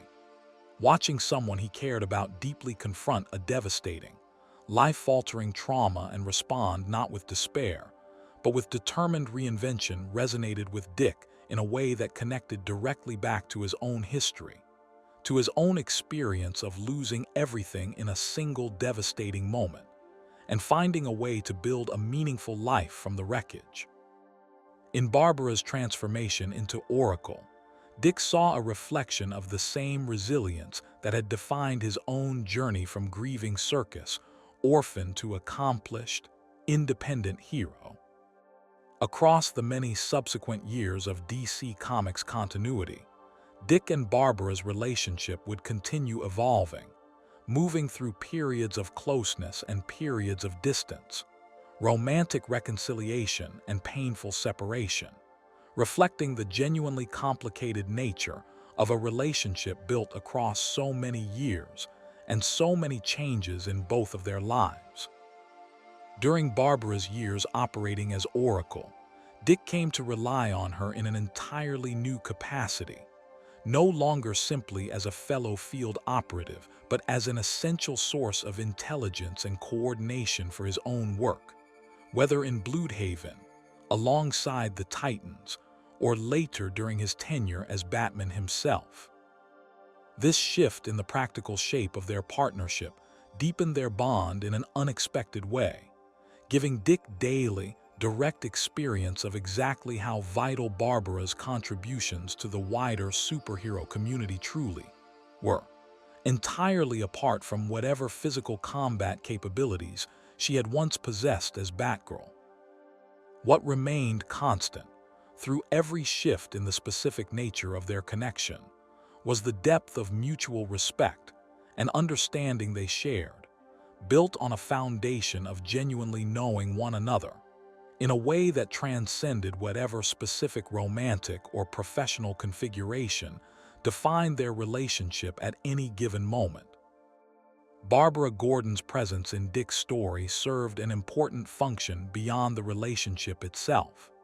She represented, consistently, someone who saw Dick clearly, who understood both his strengths and his particular vulnerabilities, and who was never afraid to challenge him when she believed he was making a mistake, whether in his professional judgment as a hero or in his personal choices. This quality, the willingness to be honest with Dick rather than simply supportive, made Barbara one of the most important figures in his emotional life, a person capable of grounding him during periods when the enormous weight of his responsibilities threatened to pull him away from a genuine sense of self. Their bond, whatever specific shape it took across the decades, remained one of the most consistently significant relationships in the entirety of Dick Grayson's long and complicated story. A quiet interlude. Every hero, no matter how carefully they build their own individual story, exists within a wider world that occasionally overwhelms the smaller, more personal narratives that define their day-to-day lives. Cities fall, timelines fracture, entire realities threaten to unravel, and yet, even amid crises of that scale, the personal continues to matter.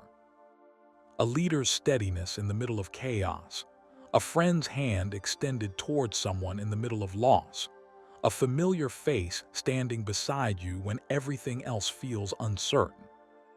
It is worth remembering, as the story now turns toward events of considerably larger scale, that Dick Grayson never stopped being simply Dick underneath all of it, the same person who had once trusted his parents to catch him, still finding, in the middle of universe-shaking crises, reasons to trust the people standing beside him.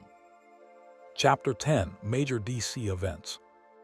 Across the many decades of his publication history, Dick Grayson's story has intersected repeatedly with the large-scale, universe-spanning events that periodically reshape the wider DC universe.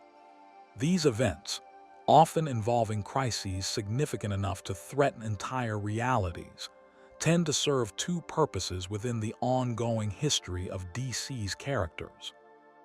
They provide moments of enormous stakes and dramatic consequence, and they frequently mark meaningful turning points in individual characters' personal stories, testing them in ways their ordinary adventures do not. Dick's involvement in several of these major events left lasting marks on his character and his relationships. During the crisis known as Zero Hour, a reality-altering event that threatened to unravel the timeline of the entire DC universe, Dick found himself, alongside many of his fellow heroes, confronting threats that operated on a scale far beyond anything a single city or even a single team could typically withstand. Events of this magnitude tended to reinforce, for Dick as for many of his colleagues, the importance of the relationships and support networks he had built across his life, since surviving and resolving crises of this scale depended entirely on cooperation among heroes who might otherwise have operated largely independently of one another. The storyline known as No Man's Land, in which Gotham City was effectively cut off from the rest of the country following a catastrophic earthquake and subsequent governmental abandonment, held particular significance for Dick given his history within the city. During this period, Gotham's remaining heroes, including Batman and the wider Bat family, worked to protect what remained of the city's population under conditions of near-total societal collapse. Dick's involvement in this crisis reinforced the particular bond he shared with Gotham, even after having established his own independent life in Blüdhaven, and demonstrated once again his capacity for steady, reliable leadership during circumstances defined by chaos and desperation. Returning to a Gotham stripped of nearly every institution and support system, its citizens had once relied upon required Dick to draw on exactly the qualities that had always distinguished his approach to heroism: the ability to offer genuine reassurance and visible, consistent presence to people who had lost nearly everything else they once counted on. A skill considerably more difficult to exercise amid a genuine societal collapse than it had ever been during his more ordinary work in Blüdhaven. Identity Crisis, a storyline centered on a murder mystery within the wider superhero community, and the dark secrets it exposed among some of DC's most trusted heroes, touched Dick's story primarily through its exploration of trust, secrecy, and the moral compromises that even well-intentioned heroes had sometimes made in the name of protecting their loved ones. The revelations of this storyline rippled outward across the wider superhero community, complicating relationships and raising uncomfortable questions about the ethics of the choices heroes made when operating outside public accountability. For Dick, whose entire approach to heroism had always emphasized transparency and genuine connection over secrecy and control. The events of Identity Crisis reinforced his own instincts about the dangers of a hero culture built too heavily around secrecy for its own sake. Infinite Crisis, a subsequent universe-spanning event exploring themes of heroism, corruption, and the difference between different versions of DC's characters across various points in the company's publishing history, involved Dick directly in conflicts of enormous scale and consequence. This event, like others of its kind, tested the wider superhero community's cohesion and forced characters across the DC universe to reckon with difficult questions about what heroism ought to look like, when circumstances pushed even well-intentioned figures toward increasingly extreme measures. Dick's role during this period reflected the steady moral center he had come to represent within the Bat family and the wider community of heroes who had come to respect his judgment. Final Crisis and the subsequent storyline known as Battle for the Cowl held especially direct significance for Dick's personal story, since these events involved the apparent death of Bruce Wayne and the resulting struggle over who would take up the mantle of Batman in his absence. This chapter of Dick's history proved significant enough to warrant extended treatment on its own, and will be explored in full detail in the chapters that follow. But it is worth noting here that these events represented one of the most consequential turning points in Dick's entire life, one that would require him to step, at least temporarily, into the very identity he had spent years defining himself apart from. Blackest Night, a storyline involving reanimated deceased characters returning as antagonists driven by dark, emotion-fueled powers, touched Dick's story with particular emotional weight, given his history of profound loss, forcing him and many of his colleagues to confront manifestations of grief and trauma made frighteningly literal. For a hero whose entire origin was rooted in the sudden, violent loss of the people he loved most, a crisis built explicitly around the return of the dead carried an unusually personal resonance, testing not just his combat readiness, but his capacity to face grief itself without flinching away from it. Flashpoint, an alternate timeline event that reshaped significant portions of DC's continuity, led directly into the period known as the New 52, a substantial relaunch of DC's entire publishing line that would significantly affect how Dick's history was told going forward, altering certain details of his backstory while preserving the essential emotional core of his journey. This transition proved significant enough to merit its own extended discussion later in this story. DC Rebirth, the subsequent publishing initiative that followed the New 52 era, worked to restore certain elements of character history that many longtime readers felt had been lost during the reboot, including aspects of Dick's own history and relationships that had been altered or removed. And Dark Knights, Death Metal, a later universe-spanning crisis exploring themes of hope, memory, and the resilience of core character identities even against the most overwhelming existential threats, found Dick, as it found so many of DC's characters, reaffirming the fundamental values that had defined him across every previous era of his long history. Taken together, these major events, spanning decades of publication history, illustrate something important about how Dick Grayson's story has been told over time. Even as the wider DC universe around him has been reshaped again and again by crises of ever-increasing scale, Dick's core character, his warmth, his leadership, his refusal to let trauma calcify into cruelty, has remained remarkably consistent, a stable center around which these larger, more chaotic events have repeatedly unfolded. Chapter 11, Batman's Death and Dick B. Comes Batman. During the events of Final Crisis, Bruce Wayne was seemingly killed, struck down in a confrontation of cosmic scale that left the wider superhero community, and Gotham City in particular, without its longtime protector. The specific circumstances of Bruce's apparent death were complicated, tied up in the larger, reality-spanning threats that defined Final Crisis as an event. But the immediate emotional consequence was straightforward and devastating. The man who had shaped so much of Dick Grayson's life, who had taken him in as a grieving orphan and trained him into the hero he had become, was gone. Dick's reaction to Bruce's death was profound, complicated by the particular history between them.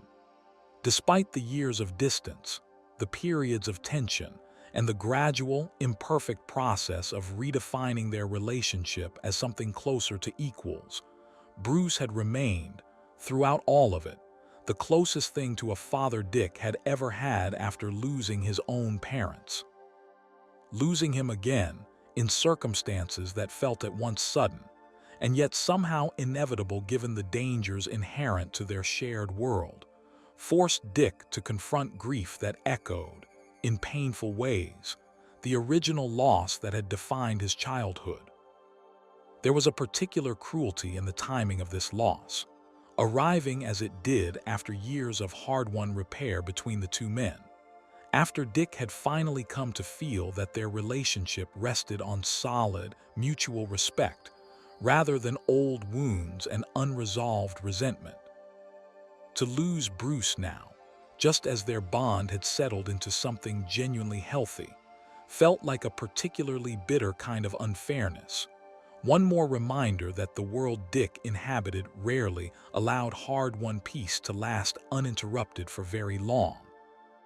In the aftermath of Bruce's apparent death, a question arose that would prove enormously significant for Dick's ongoing story. Who, if anyone, should take up the mantle of Batman in Bruce's absence? This question was not simply a matter of practical necessity, though Gotham's need for a protector was real and urgent. It was also a question freighted with enormous symbolic and emotional weight, given everything the identity of Batman represented, both to the wider world and to the members of the Bat family who had each been shaped by their relationship to Bruce and to the mission he had built. The period immediately following Bruce's death, chronicled in the storyline known as Battle for the Cowl, involved considerable conflict and uncertainty within Gotham's superhero community about who was fit to take up Batman's identity, with various figures, including some operating with considerably less restraint and moral clarity than Bruce himself had maintained, attempting to claim the role. Amid this uncertainty, Dick found himself confronting a decision he had never expected to face, whether he, of all people, should become the next Batman. This was not a decision Dick arrived at easily or quickly. For years, his entire personal journey had been defined by the process of stepping out from under Batman's shadow, of proving that he could be a hero entirely on his own terms, rather than as an extension of Bruce's mission. Becoming Batman himself risked undoing much of that hard-won independence, risked collapsing the distinct identity he had worked so long to build back into the very role he had spent years defining himself apart from. And yet, as Dick considered Gotham's urgent need for a protector, and as he considered what Bruce's legacy actually demanded in this moment of crisis, he came to a different conclusion than his younger self might have reached. Dick chose to become Batman, not because he wished to erase everything he had built as Nightwing, but because he recognized that Gotham needed someone capable of carrying Bruce's mission forward, and because he understood, perhaps better than anyone else, exactly what that mission required, and exactly what it had cost the man who had originally carried it. Taking up the mantle was, in this sense, less a regression into his earlier identity than an act of profound respect and love for Bruce, a recognition that some legacies are worth carrying forward even when doing so requires personal sacrifice. Alongside his decision to become Batman came an equally significant development. Damian Wayne, Bruce's biological son, previously raised largely outside Gotham and trained according to considerably harsher, more ruthless methods by his mother's side of the family, stepped into the role of Robin, working alongside Dick in a partnership that neither of them had anticipated, and that neither of them found entirely easy to navigate at first. Damian arrived in this new partnership carrying his own considerable baggage, trained since infancy in lethal combat, and inclined, at least initially, toward methods and attitudes that clashed sharply with the more compassionate approach Dick had spent his entire career developing. The partnership between Dick's Batman and Damian's Robin developed into one of the most significant and, in many respects, most emotionally rewarding relationships of Dick's adult life. Where Bruce had often struggled to express warmth and affection directly, particularly during Dick's own years as Robin, Dick brought to his partnership with Damian exactly the qualities that had always distinguished his own approach to heroism: patience, genuine emotional openness, and a consistent willingness to see the good in someone even when that person's behavior made such optimism difficult to sustain. Dick worked, gradually and with considerable effort, to soften Damian's harsher instincts, to help him understand that strength and compassion were not opposing forces, and to give the boy something that Damian's own complicated upbringing had largely denied him: a mentor who genuinely cared about him as a person, not simply as an instrument of a larger mission. Where Bruce's own approach to training a new Robin had often emphasized discipline and mission above all else, Dick brought to his partnership with Damian a willingness to simply spend time with the boy, to joke with him even when Damian resisted the humor, to praise him not only for tactical success, but for moments of genuine growth and kindness that Damian himself often struggled to recognize as valuable. This patient, consistent presence proved transformative for Damian in ways that would echo throughout the rest of his own development as a hero.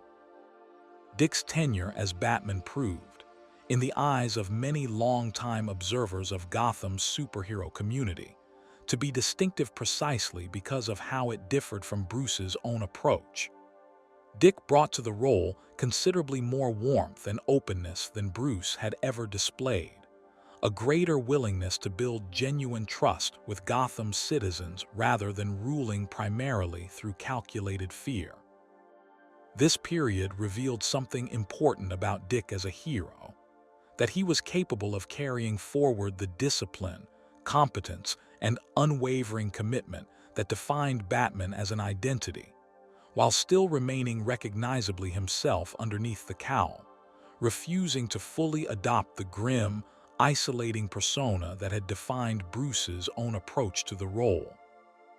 Bruce's eventual return, following a period of being lost across different points in time rather than truly dead, brought this particular chapter of Dick's story to its natural conclusion. Bruce's reappearance raised its own complicated questions about how the two men would navigate the return of the original Batman after Dick had spent considerable time successfully carrying the mantle forward in his absence.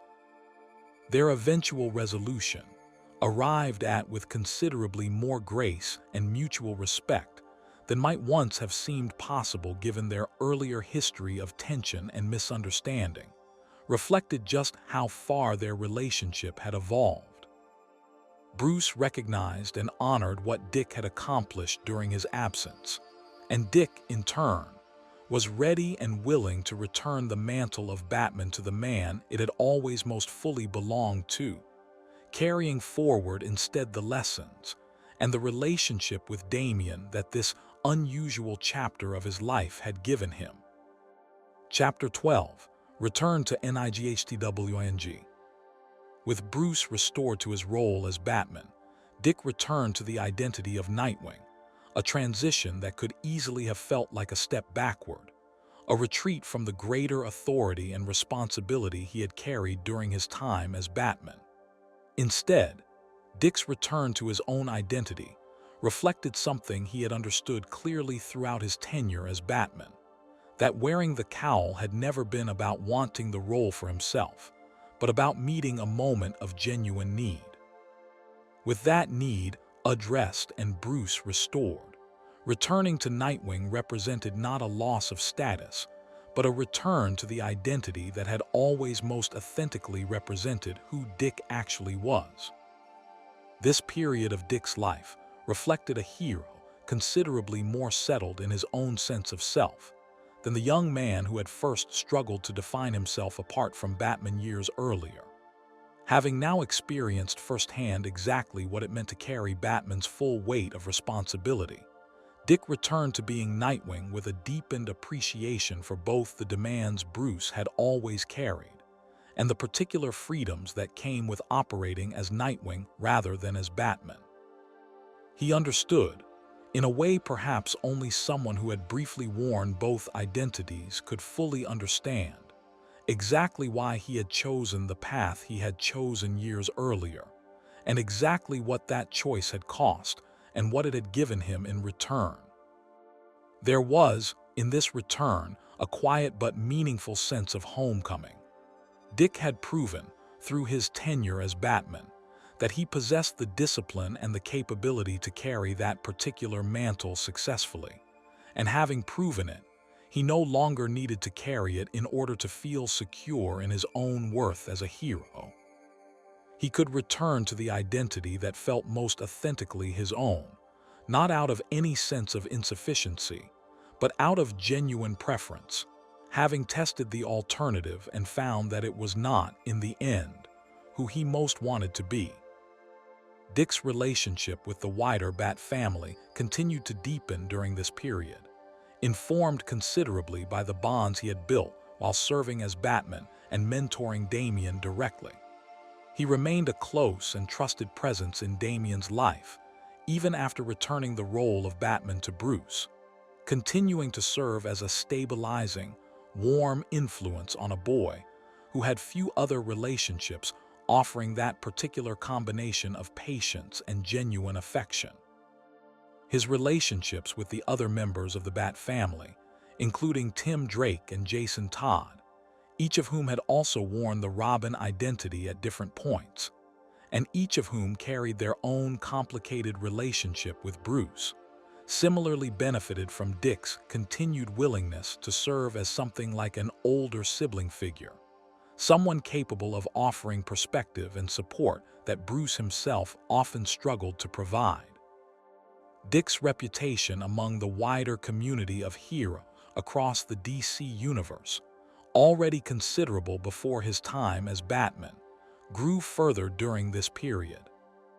Having demonstrated that he was capable of successfully carrying one of the most demanding and high-profile identities in the entire superhero world, and having done so while remaining recognizably compassionate and open in ways that distinguished his tenure from Bruce's own approach, Dick's standing as one of DC's most respected and capable heroes was firmly and permanently established. He was, by this point in his story, no longer simply Batman's former sidekick, or even simply an accomplished solo hero in his own right. He had become someone whose judgment and leadership were sought after and trusted across the entire landscape of DC's superhero community, a reputation built through decades of demonstrated competence, compassion, and consistent moral clarity. This period of relative stability in Dick's personal and professional life would not last indefinitely, as the wider DC universe was, once again, about to undergo one of its periodic, sweeping transformations, a publishing initiative that would significantly reshape how Dick's history, along with the histories of nearly every character across the DC line, was told going forward. Chapter 13, The New 52. In the aftermath of the Flashpoint event, DC Comics undertook a significant relaunch of its entire publishing line, an initiative that came to be known as the New 52. This relaunch involved adjusting the continuity and history of nearly every major character in the DC universe, compressing timelines, altering certain relationships and backstories, and generally presenting a somewhat streamlined version of these characters' histories, intended to make the line more accessible to new readers. For Dick Grayson, the New 52 meant a version of his story that preserved the essential emotional beats of his journey: the circus tragedy, the years as Robin, the eventual transition to Nightwing, while compressing and adjusting certain specific details of how that journey had unfolded. One of the most significant developments introduced during the New 52 era involved a substantial expansion of Gotham's own hidden history, centered on a secret society known as the Court of Owls. This shadowy organization was revealed to have existed within Gotham for centuries, manipulating the city's politics and power structures from behind the scenes, entirely unknown even to Batman despite his considerable knowledge of the city's criminal underworld. The Court of Owls storyline held particular significance for Dick because it revealed a startling connection to his own past, evidence suggesting a hidden relationship between the court and Dick's own Grayson family lineage, complicating the story of his origins in ways that forced him to reconsider elements of his own history he had long considered settled. This revelation introduced considerable tension and uncertainty into Dick's sense of identity, striking at something he had always considered a stable foundation beneath everything else he had built for himself: the certainty of who his parents were and what they had represented. For a man who had spent his entire adult life building an identity distinct from the one he had been given, the suggestion that even his most fundamental inheritance, his own family name and history, might be entangled with a hidden, sinister power structure operating beneath Gotham's surface was profoundly destabilizing, forcing him to revisit questions about selfhood and inheritance that he had long considered settled. The Court of Owls storyline explored, with real psychological weight, what it means to have one's understanding of one's own family history destabilized, forcing Dick to grapple with questions about identity and inheritance that echoed, in a new and unsettling form, the same fundamental questions about family and belonging that had defined so much of his earlier journey. Connected to the Court of Owls was the introduction of the Talons, the court's enforcers, deadly assassins granted a form of extended life and resurrection through methods connected to the court's ancient, hidden resources. The mythology surrounding the Talons added a considerably darker, more gothic dimension to Gotham's history than had previously been fully explored, and Dick's confrontations with this new threat tested him in ways that drew on both his physical skills and his deepening understanding of his own family's unexpected, complicated connections to Gotham's hidden power structures. Facing enemies who had, in some cases, existed and operated within Gotham's shadows for generations forced Dick to reckon with a scale of institutional darkness that even Batman's own extensive knowledge of the city had never fully uncovered. A humbling reminder that even after decades of vigilance, Gotham still held secrets capable of surprising its most dedicated protectors.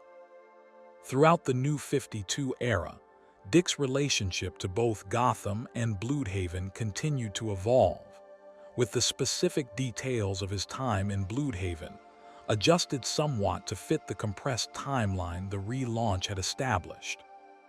His core identity, however, his warmth, his leadership instincts, his complicated but loving relationship with Bruce and the wider Bat family, remained essentially consistent with the character readers had followed for decades, even as certain specific plot details around him shifted to accommodate the relaunch's new continuity. Longtime readers, understandably, approached this compression with some wariness, given how much of Dick's story had always depended on the accumulated weight of decades of relationships and shared history. What ultimately reassured many of those readers was the consistency of Dick's essential character, even amid the surrounding changes. A reminder that the emotional truths defining a character can often survive considerable adjustment to the specific plot mechanics surrounding them. The New 52 era also saw considerable development in Dick's relationships within the wider Bat family, as the reshuffled continuity worked to establish and re-establish the various bonds connecting Dick, Bruce, Damian, Tim, Jason, and the other members of this extended, complicated family. While certain specific historical details shifted under the relaunch, the emotional architecture of these relationships, Dick as the family's steady, compassionate older sibling figure, remained a consistent and important element of how his character continued to be written. By the time the New 52 era began giving way to the next major shift in DC's publishing strategy, Dick's core identity as Nightwing, and his fundamental character as someone defined by resilience, warmth, and hard-won independence, had proven durable enough to survive a publishing initiative that had significantly reshaped so much of the wider universe around him. This durability would prove significant as DC moved toward its next major continuity shift, one explicitly designed to restore certain beloved elements of character history that many longtime readers felt the New 52 relaunch had unfortunately obscured or removed. Chapter 14, DC Rebirth. The publishing initiative known as DC Rebirth arrived with an explicit purpose: to restore a greater sense of legacy, warmth, and emotional continuity to characters whose histories many longtime readers felt had been somewhat flattened by the New 52 relaunch. For Dick Grayson, Rebirth represented an opportunity for writers to lean back into the accumulated decades of relationships and history that had always defined his character, restoring certain details and emotional textures that the more streamlined New 52 continuity had compressed or removed. Under Rebirth, Dick's history as Nightwing was allowed to breathe with greater emphasis on the accumulated weight of his relationships, his history with the Teen Titans, his complicated but loving bond with the wider Bat family, and his enduring connection to Barbara Gordon, all restored to something closer to the fuller, richer versions of these relationships that had developed across decades of prior storytelling. This restoration did not simply mean reverting to earlier continuity wholesale, but rather finding ways to honor the emotional truths of Dick's longer history while still building forward from the New 52 era rather than erasing it entirely. Dick's connection to Blüdhaven also received renewed attention during this period, with stories exploring his return to the city and his continued commitment to protecting it. Even after everything he had experienced there, and everything that had changed both in his own life and in the wider DC universe since he had first established himself as the city's protector. These stories emphasized Dick's remarkable consistency of character, his continued belief in building genuine trust with the communities he protected, and his ongoing refusal to let the darker aspects of his work harden him in the way it had hardened Bruce. Dick's relationships within the Bat family continued to receive careful attention during the Rebirth era, with particular emphasis on his role as a stabilizing, older sibling figure to the younger members of the family, and on the continued evolution of his complicated, ultimately loving relationship with Bruce.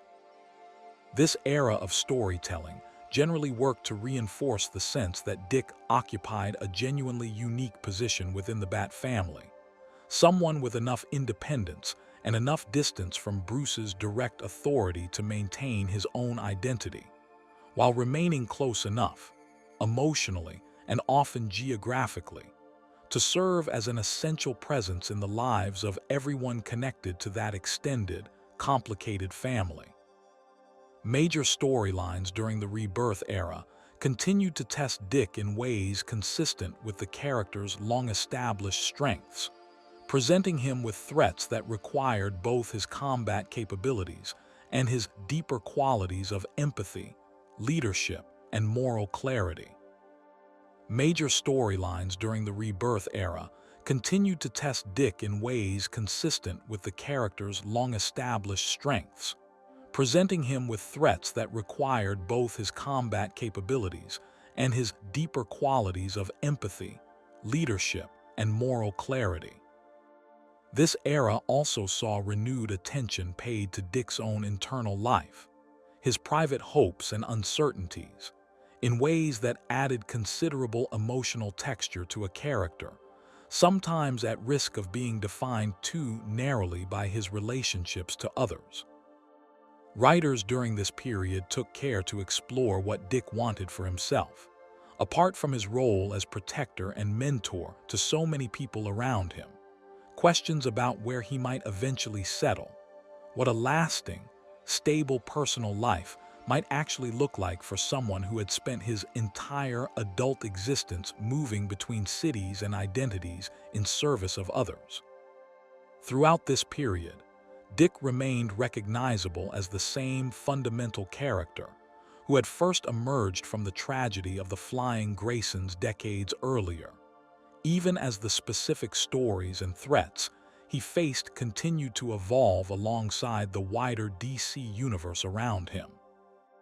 This relatively stable period in Dick's ongoing story would soon give way to one of the most unusual, and for many longtime readers, most controversial chapters in his entire history, a storyline that would strip away the very identity and memories that had defined him for so long, forcing both the character and the readers following his journey to confront profound questions about what actually makes a person who they are.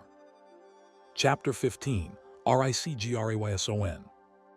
The chapter of Dick Grayson's history that would come to be known as the Rick Grayson era began with an attack orchestrated by the Joker, one calculated with the kind of cruel precision that had long defined Gotham's most notorious villain. During a period of citywide chaos, Dick was shot in the head, a wound that, remarkably, he survived, but one that left him with severe and unusual amnesia, erasing his memories not just of his identity as Nightwing, but of nearly everything connected to his life as Dick Grayson at all. In the aftermath of this attack, the man who had once been Dick Grayson found himself with no memory of his parents' deaths, no memory of Bruce Wayne or his years as Robin, no memory of the Teen Titans, Blüdhaven, or any of the countless relationships and experiences that had defined his identity for decades. He began slowly to build a new life under a new name, choosing to call himself Rick Grayson, a deliberate echo of his old name that reflected both a genuine severing from his past and an inability to fully escape it. Rick took up a relatively ordinary life, working for a time as a rideshare driver in Gotham, encountering, without recognizing them, many of the people who had once been central to his life as Dick Grayson. This storyline proved genuinely divisive among longtime readers, many of whom found the idea of stripping away Dick's entire history and identity, even temporarily, to be a difficult and uncomfortable direction for a character whose journey had always been so fundamentally about the hard-won construction of identity and selfhood. And yet, considered within the broader arc of Dick's life story, the Rick Grayson era can also be understood as an unusually direct exploration of exactly the questions that had always defined his character. What makes a person who they are? How much of identity is built through memory and relationship rather than something more fixed and essential? and whether a person stripped of everything that once defined them could still, somehow, find their way back to themselves. During this period, several of Dick's closest friends and family members, unwilling to simply let him remain lost to his amnesia, took up costumed identities of their own inspired by the Nightwing legacy, operating collectively as a group sometimes referred to as the Nightwings, working to protect Blüdhaven and to watch over Rick even as he remained unaware of who he truly was or what he had once meant to each of them.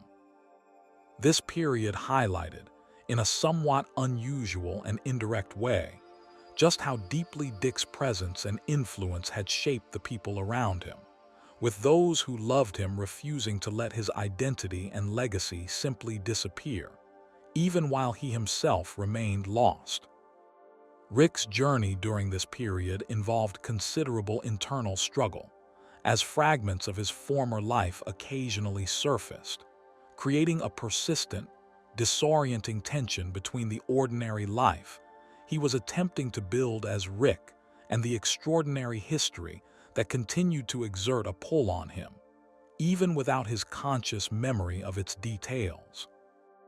There was something quietly poignant in watching a man who had once been one of the most capable and well-connected heroes in the entire DC universe, attempting to build a simple, unremarkable life, driving strangers across the city, forming tentative new friendships, all while the people who loved him most watched from a careful distance, unable to force him back into a life he no longer remembered choosing.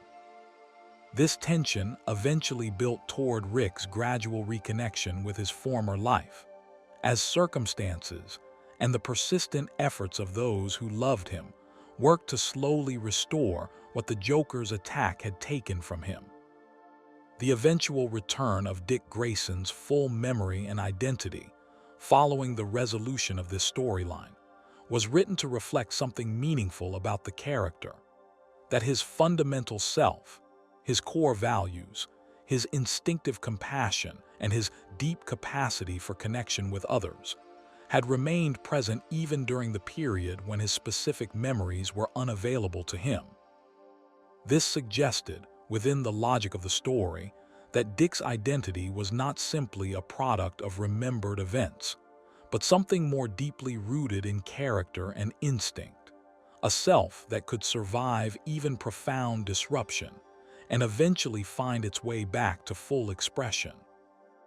Even as Rick, stripped of every memory that had once defined Dick Grayson, something recognizably kind and steady in his character persisted, drawing people toward him and leading him, again and again, toward choices that reflected the same fundamental decency that had always defined him, even before he consciously understood why. With his memories and his identity restored, Dick returned fully to being Nightwing, carrying forward from this unusual chapter a renewed appreciation for the relationships and history that had shaped him, and for the people who had refused to give up on him even during the period when he could not recognize or appreciate their loyalty himself. The experience, however uncomfortable and divisive it proved among longtime readers, added another layer to Dick's already rich history of loss, resilience, and the ongoing project of building and rebuilding a coherent sense of self in the aftermath of trauma. Chapter 16, NIGHTWNG's Modern Era. Following his return from the disorienting period of amnesia, Dick Grayson entered what has generally been regarded as one of the most warmly received and critically celebrated eras of his entire publication history, a period of storytelling that leaned fully into everything that had always made Nightwing distinctive as a character. His warmth, his humor, his genuine connection to the people and communities around him, and his hard-won sense of settled, confident identity. This modern era found Dick rebuilding his life with a clear-eyed appreciation for everything he had, at various points, come close to losing entirely: his memories, his relationships, his sense of himself as someone capable of genuine happiness, alongside the considerable demands of his heroic responsibilities. Stories from this period often emphasized Dick's return to Blüdhaven, now depicted with renewed attention to the specific texture of the city and its people, and his recommitment to the particular philosophy of heroism he had spent decades developing, one built on visible presence, genuine trust, and a refusal to rule through fear, even when operating in a city defined by considerable hardship and corruption. Dick's relationship with Barbara Gordon continued to evolve during this period as well, reflecting the accumulated weight and complexity of their decades-long history together. Their connection, having moved through so many different configurations across the years, from close friendship through romantic partnership and periods of painful distance, continued to be written with considerable emotional nuance, honoring the genuine depth of their bond without reducing it to a simple, static romantic pairing. Readers following this modern era found in their continued relationship a reflection of something genuinely rare within superhero fiction. Two people who had grown up alongside one another, who had each faced profound and life-altering challenges, and who continued choosing, again and again, across decades of shared history, to remain meaningfully present in each other's lives regardless of the specific form that presence took at any given moment. This modern era also saw Dick's role within the wider DC universe continue to solidify as that of a genuinely senior, respected hero, someone whose accumulated experience, having survived losses, identity crises, and the enormous responsibility of briefly serving as Batman himself, gave him a particular kind of credibility and wisdom that few other heroes his age could claim. Younger heroes across the DC universe increasingly looked to Dick for guidance and mentorship, recognizing in him someone who had faced nearly every kind of challenge their extraordinary lives could present, and who had consistently emerged from those challenges with his fundamental warmth and decency intact. This mentorship often took forms considerably less formal than the structured training Bruce had once provided Dick himself. Rather than rigid instruction, Dick tended to offer perspective, a willingness to listen, and the simple, steadying example of someone who had faced comparable struggles and found his way through them without losing himself in the process. Younger heroes who spent time around Dick during this period frequently described him less as a teacher in the traditional sense, and more as a trusted older friend, someone whose door, whether literal or figurative, always remained open to anyone navigating the particular disorientation of building a life and an identity around extraordinary, often isolating responsibility. Major storylines during this period continued to draw on the full breadth of Dick's history, incorporating his complicated relationship with his own Grayson family lineage, his ongoing bond with the Bat family, and his enduring commitment to Blüdhaven, while introducing new challenges and relationships that continued to expand and deepen his character. Throughout these stories, Dick remained recognizable as the same fundamental person who had first emerged from the tragedy of the Flying Graysons so many decades of publication history earlier. Resilient without being hardened, disciplined without losing his warmth, and consistently committed to the belief that heroism was ultimately about genuine connection with the people one protected, rather than simply about power or fear. By this point in his story, Dick Grayson's importance to the wider DC universe extended well beyond his own individual adventures. He had become a figure whose influence could be traced through the Teen Titans he had helped found and lead, through the members of the Bat family he had mentored and supported, and through the countless other heroes across the DC universe who had, at various points, benefited from his guidance, his example, or simply his steady, reassuring presence during moments of crisis. This accumulated legacy, built across decades of consistent character and consistent choices, would become an increasingly significant part of how Dick's story was understood and told in the years that followed. A quiet interlude. Family, in the end, is rarely as simple as the word suggests. It is built through countless small moments, an encouraging word offered at the right time, a patient hand extended towards someone who has not yet learned to trust it, a willingness to remain present even when presence is difficult. Dick Grayson's family was never simply the household he was born into, nor even simply the household Bruce Wayne offered him after everything was taken away. It became, gradually and through considerable effort, something built collectively by an entire group of people who had each, in their own way, been shaped by loss, and who found in one another something worth holding onto. Let us look now at exactly how those bonds were built, one relationship at a time. Chapter 17. Nightwing and the Bat Family.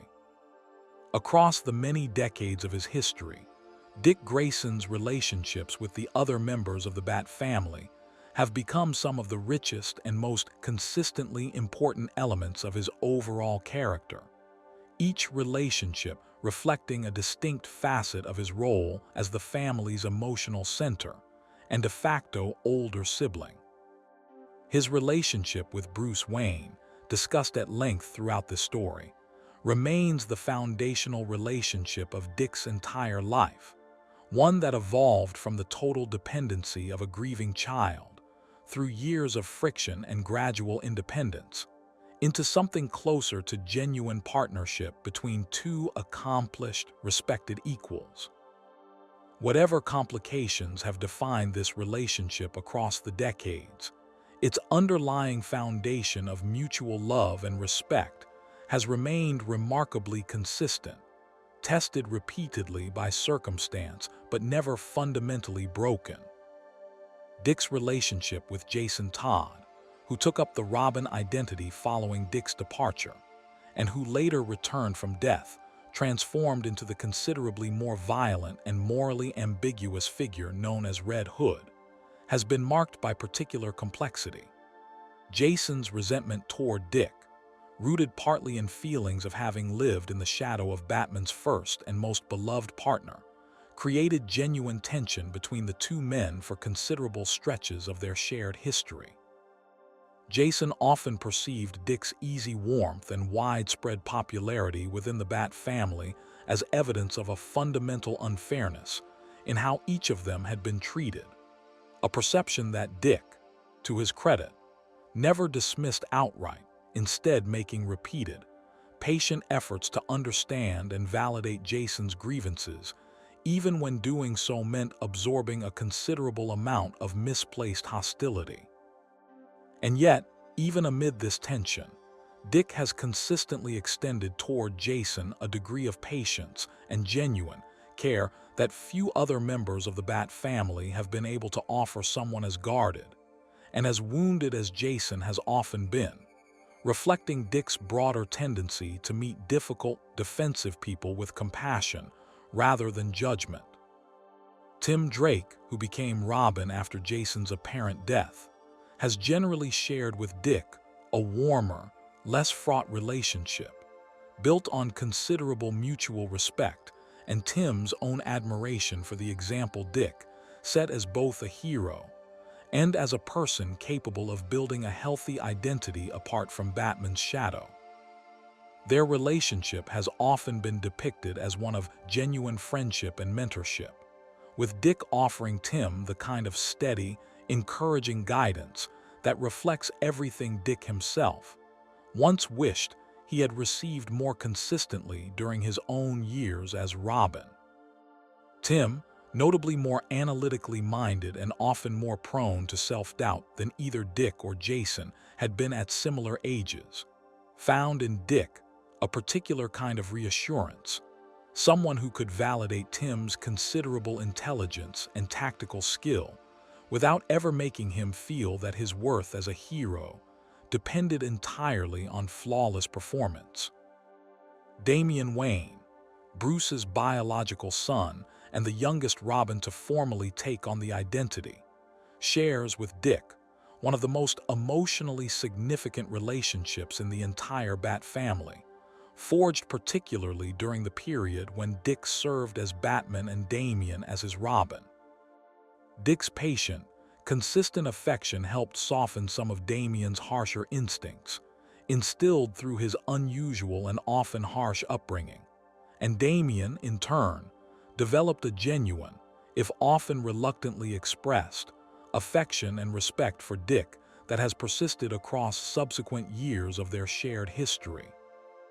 Barbara Gordon, whose relationship with Dick has already been explored at length, continues to occupy a unique position among his family relationships, combining elements of romance, friendship, and mutual professional respect, built across decades of shared history and shared understanding of what their unusual lives have demanded of each of them.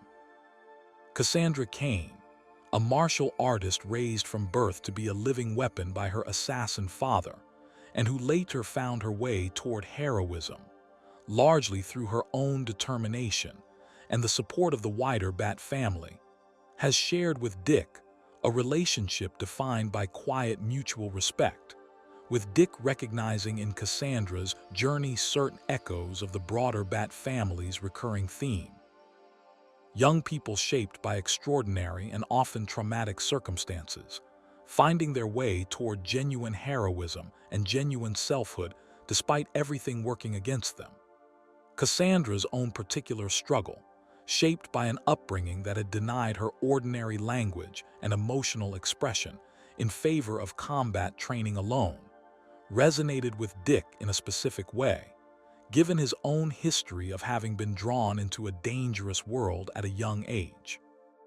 Where their circumstances differed considerably in degree, Dick understood something of what it meant to be shaped, from an early age, by adults whose expectations sometimes outpaced what a child should reasonably be asked to carry. Stephanie Brown, who has operated at various points under the identities of Spoiler, Robin, and eventually Batgirl, has similarly benefited from Dick's characteristic willingness to extend trust and encouragement to younger members of the extended Bat family, particularly during periods when other, more skeptical figures within that family were inclined to doubt her capabilities or her commitment. Duke Thomas, one of the more recently introduced members of the Bat family, operating under the identity of Signal, has likewise found in Dick an example of how to balance the considerable demands of costumed heroism with a fundamentally hopeful, community-oriented approach to protecting the people of Gotham, an approach that Duke's own heroic identity, built around themes of light and visibility, echoes in its own distinct way. Across all of these relationships, a consistent pattern emerges. Dick Grayson functions within the Bat family not simply as one member among many, but as the family's emotional center, the person most consistently capable of offering warmth, patience, and genuine understanding to a group of people who have each, in their own way, been shaped by profound loss and difficult circumstances. Where Bruce has often struggled to express affection directly, filtering his care through discipline and shared mission, Dick has consistently modeled a different, more emotionally direct approach, one built on the hard-won understanding, gained through his own long journey, that family is best expressed not through control but through genuine, patient care. Chapter 18, NIGHTWING's Greatest Enemies. No hero's story is complete without an accounting of the adversaries who have tested and shaped him, and Dick Grayson's Rogues Gallery, while perhaps less immediately famous than Batman's own collection of colorful villains, includes several figures whose conflicts with Dick reveal important dimensions of his character and his ongoing development as a hero. where Batman's enemies often exist as extreme, almost mythic embodiments of chaos and madness. Dick's most significant adversaries tend to be drawn on a somewhat more human scale, figures whose conflicts with him illuminate specific themes running through his own personal journey, rather than simply providing spectacle for its own sake.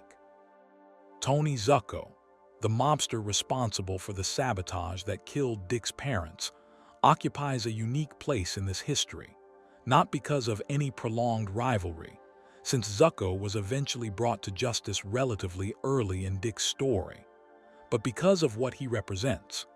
The originating wound of Dick's entire journey, the single act of violence that transformed a happy circus performer into an orphan seeking purpose and justice.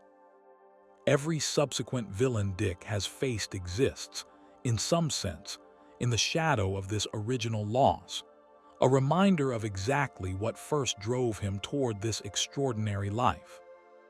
Blockbuster, the crime boss whose entrenched criminal empire dominated much of Dick's early years in Blüdhaven, represents a different kind of challenge, one built not around a single dramatic confrontation, but around the patient, grinding work of dismantling institutional corruption.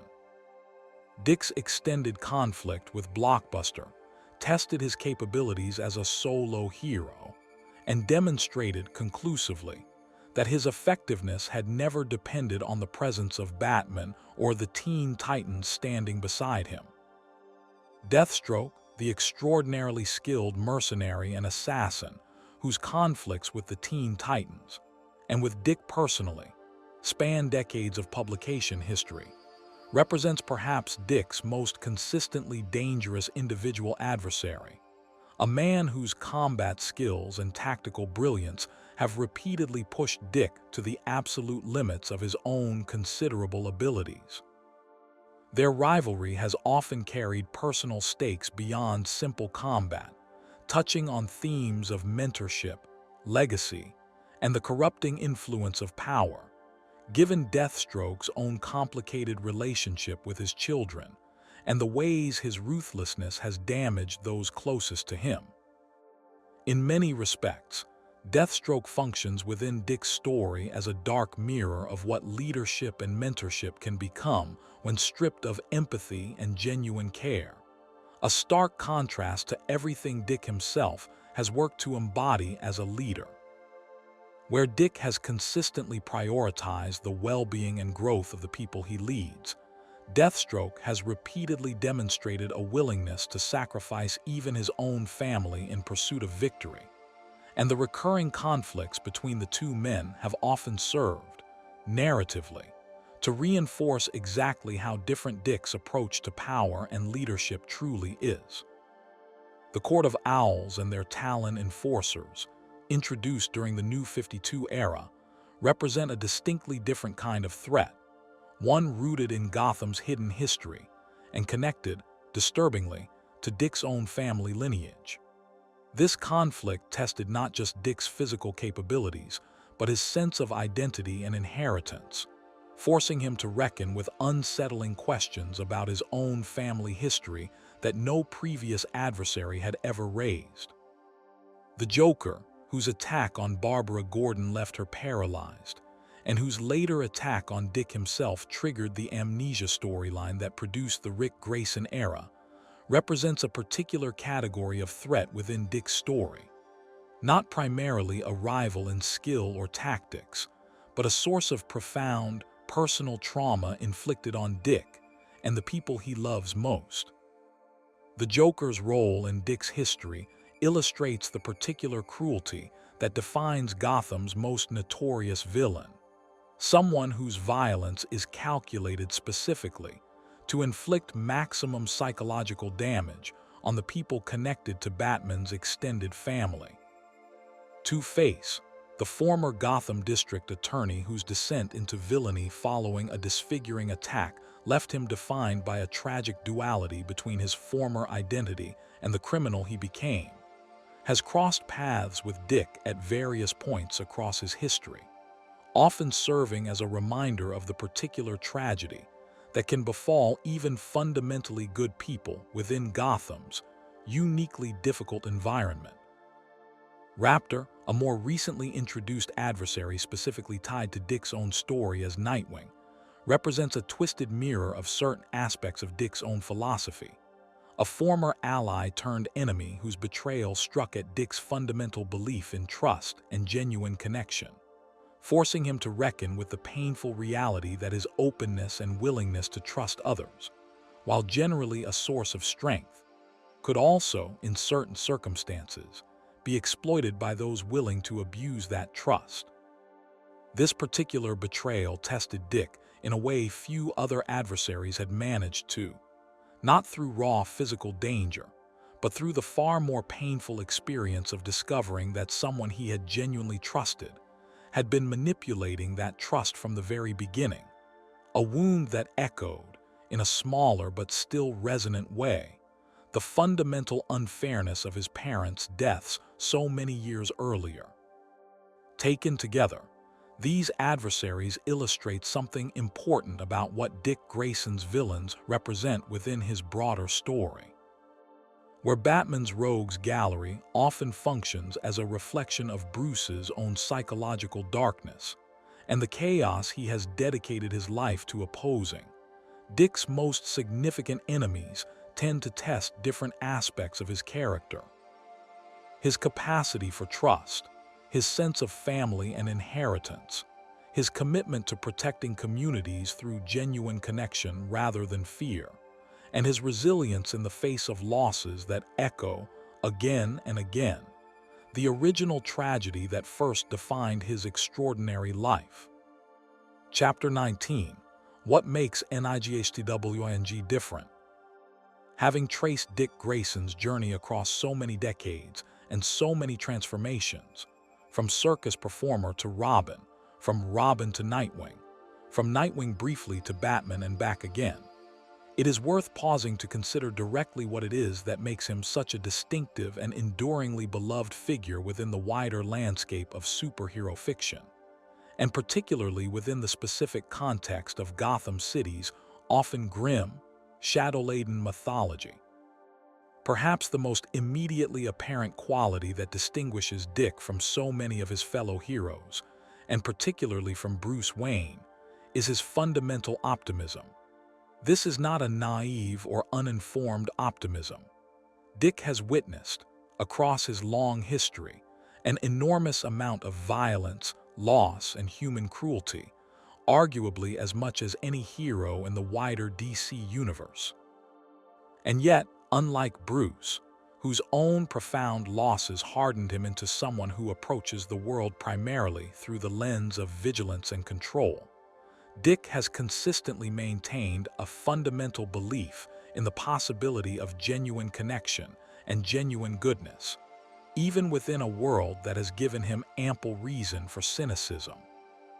His leadership abilities represent another defining quality, one demonstrated repeatedly across his history with the Teen Titans, his solo work in Blüdhaven, and his eventual tenure as Batman.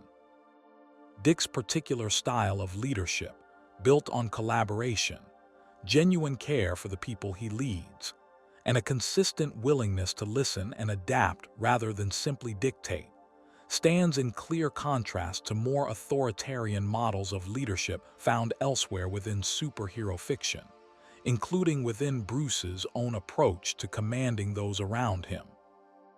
Dick's acrobatic skill, inherited directly from his parents and honed across a lifetime of training, remains one of his most visually distinctive qualities, setting him apart physically from other heroes who rely more heavily on brute strength or specialized equipment. This acrobatic grace serves as more than simply an aesthetic distinction. It represents, symbolically, the direct through line connecting Dick's earliest identity as a circus performer to everything he later became, a reminder that his heroism has never required him to abandon or disguise the joyful, skillful performer he was before tragedy struck his family. Watching Dick move through Blüdhaven or Gotham's rooftops has always carried a quality distinct from watching Batman's more deliberate, weighted movements, something closer to genuine joy expressed through motion, a physical echo of the trust and precision his parents once taught him high above a circus crowd. In this sense, every leap Dick takes across a rooftop honors, in some small way, the people who first taught him how to fly. His relationship with Batman, explored at length throughout this story, remains one of the defining elements of his character, a relationship that has evolved from total dependency through painful separation into genuine, hard-won mutual respect. This evolution itself represents something significant about Dick's character, his capacity to hold complicated, sometimes painful history with someone he loves, without allowing that complication to curdle into permanent estrangement or resentment. Dick's consistent ability to inspire others, whether as the founding leader of the Teen Titans, as a mentor to younger members of the Bat family, or simply as a trusted, respected figure across the wider community of DC's heroes, reflects perhaps the fullest expression of everything his journey has built toward.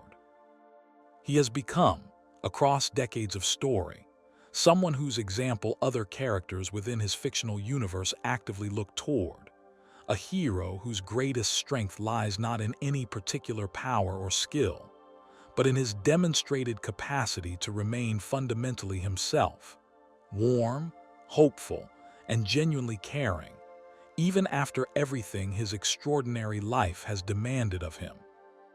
Perhaps most significantly, Dick has consistently refused to become a darker, more Bruce-like version of himself, despite considerable pressure, both narrative and thematic, that might have pushed him in that direction.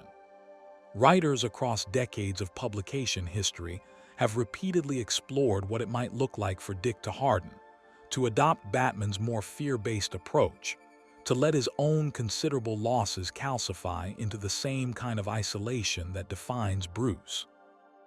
And just as consistently, the character has resisted that trajectory, reaffirming, story after story, that his particular response to trauma, one built around connection rather than isolation, represents not a lesser or less serious approach to heroism, but a genuinely different and equally valid one. Even during periods when circumstances pushed him toward darker territory, when grief or betrayal or the sheer accumulated weight of his losses might have justified a harder, more guarded version of himself, Dick has consistently found his way back toward warmth, treating that return not as weakness, but as the deliberate, ongoing choice that has always defined him most fundamentally. This refusal to become simply a copy of his mentor represents, in many ways, the central thematic achievement of Dick Grayson's entire character. Where so much of superhero fiction, and particularly the fiction surrounding Batman specifically, tends to explore trauma primarily through the lens of how it hardens and isolates people, Dick's story offers a genuinely different perspective. That trauma, while it will always leave its mark, does not have to determine the entirety of who a person becomes. Growth, warmth, and genuine connection remain possible, even for those who have lost everything. This is, perhaps, the single most important thing Nightwing represents within the wider DC universe, and it is a lesson that has resonated with readers across the many decades of his ongoing story. A quiet interlude. There is a particular kind of legacy that does not announce itself loudly. It is not built through monuments or public recognition, but through the quiet, cumulative effect one person has on the people around them, a kindness extended here, a piece of wisdom offered there, a steady presence during someone else's hardest moment. Dick Grayson's legacy has always been built this way, less through singular, headline-making triumphs, and more through the accumulated weight of countless smaller moments of genuine care, extended patiently across an entire lifetime to everyone who crossed his path. Let us consider now the full shape of that legacy. Chapter 20. Nightwing's Legacy.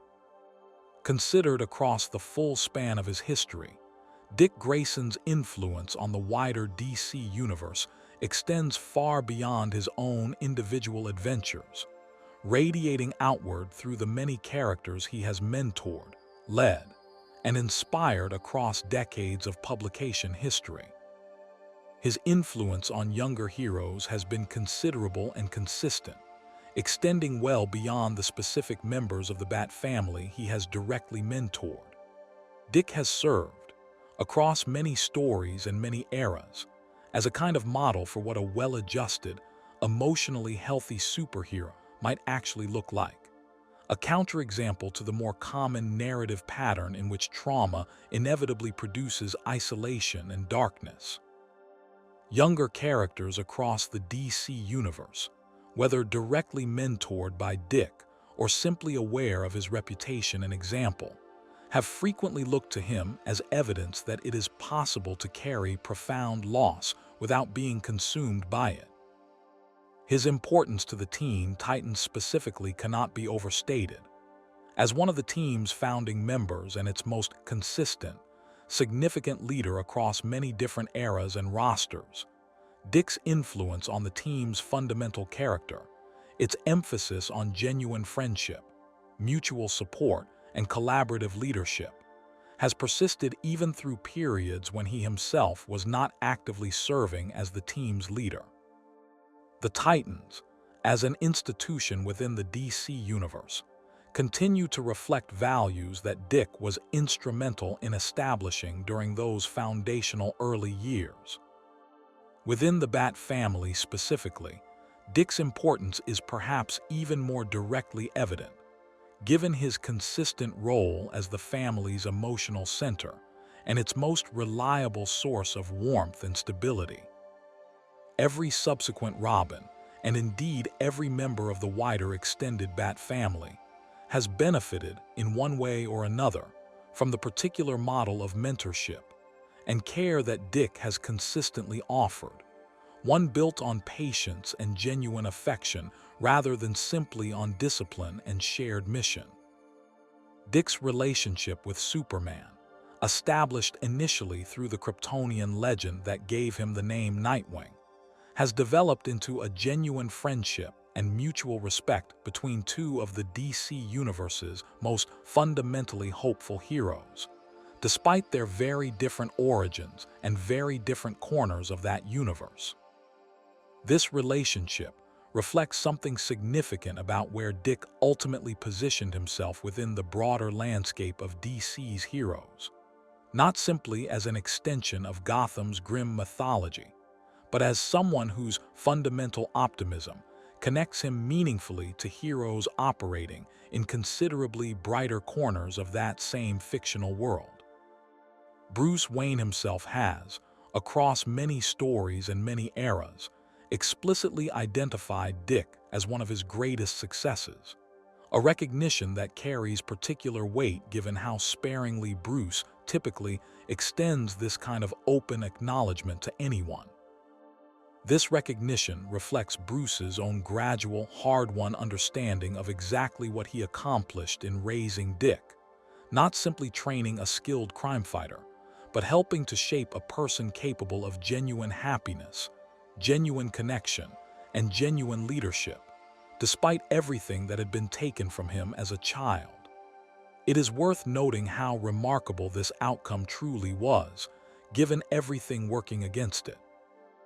Bruce, whatever his genuine love for Dick, was never a naturally gifted emotional caregiver, and the environment in which Dick was raised, defined by nightly danger and a mission built around loss and vigilance, could easily have produced someone considerably more damaged than the man Dick actually became.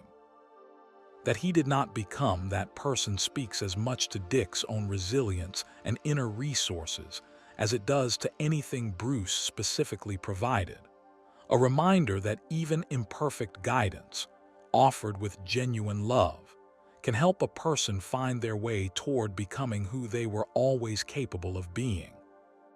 Perhaps the most significant aspect of Dick's legacy, however, lies in what his story represents thematically within the broader landscape of superhero fiction. Dick Grayson demonstrates, across decades of consistent storytelling, that heroes can grow beyond their mentors without needing to reject or betray those mentors entirely. He shows that it is possible to honor the lessons and the love offered by an imperfect parental figure, while still building an identity that is fully, authentically one's own. This particular thematic thread, the possibility of growth beyond one's origins without the necessity of rupture or rejection, represents one of the most emotionally resonant and enduringly relevant aspects of Dick Grayson's entire story, one that continues to distinguish him among the vast landscape of DC's characters.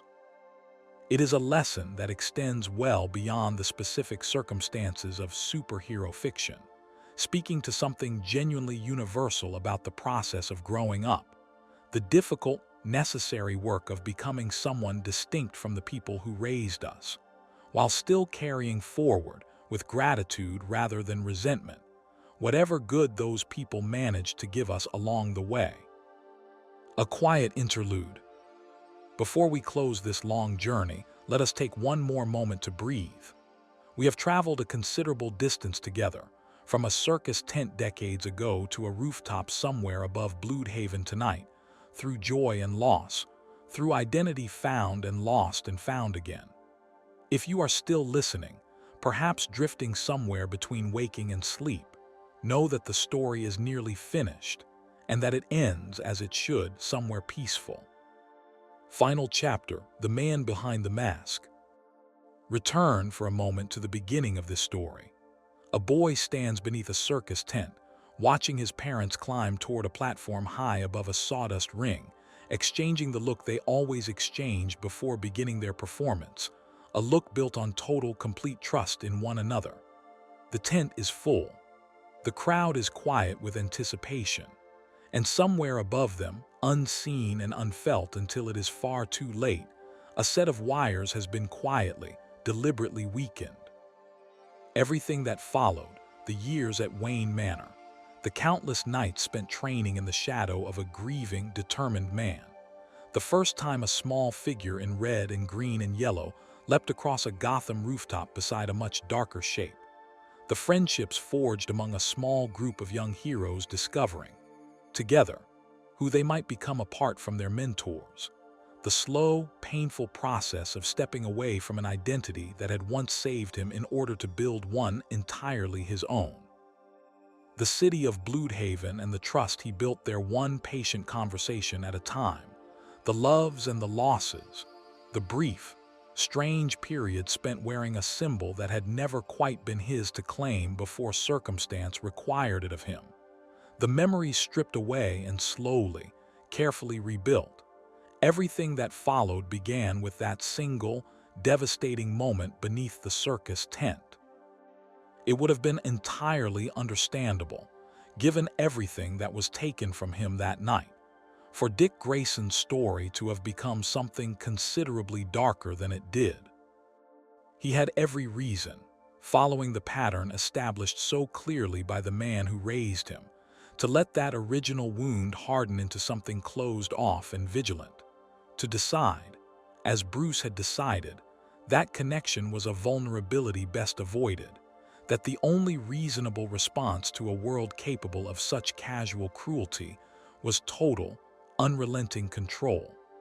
Consider how easily his story might have gone that way. Consider a version of Dick Grayson who, having lost his parents and been raised within Batman's grim, mission-driven world, simply absorbed that worldview entirely, becoming a slightly younger, slightly more athletic echo of the man who trained him. That version of the character has, in fact, been explored across various alternate timelines and hypothetical stories over the decades, and it is worth noting how consistently those darker versions of Dick Grayson feel like a genuine loss, a diminishment of everything that makes the character meaningful, precisely because they abandon the quality that has always defined him most distinctly. his refusal to let his wound become the whole of who he is. He did not make that choice. Somewhere in the accumulated weight of every relationship he built afterward, every friendship forged among the Titans, every trust carefully earned among the people of Blüdhaven, every moment of patient affection extended toward a bat family full of people who each carried their own considerable wounds, Dick Grayson made a different choice, over and over again across decades of story. He chose warmth. He chose connection. He chose to believe, even after everything, that people were generally worth trusting, that leadership was better built through care than through fear, and that the family a person builds for themselves can be every bit as real and every bit as sustaining as the family they were given before tragedy took it away. This was never a naive choice.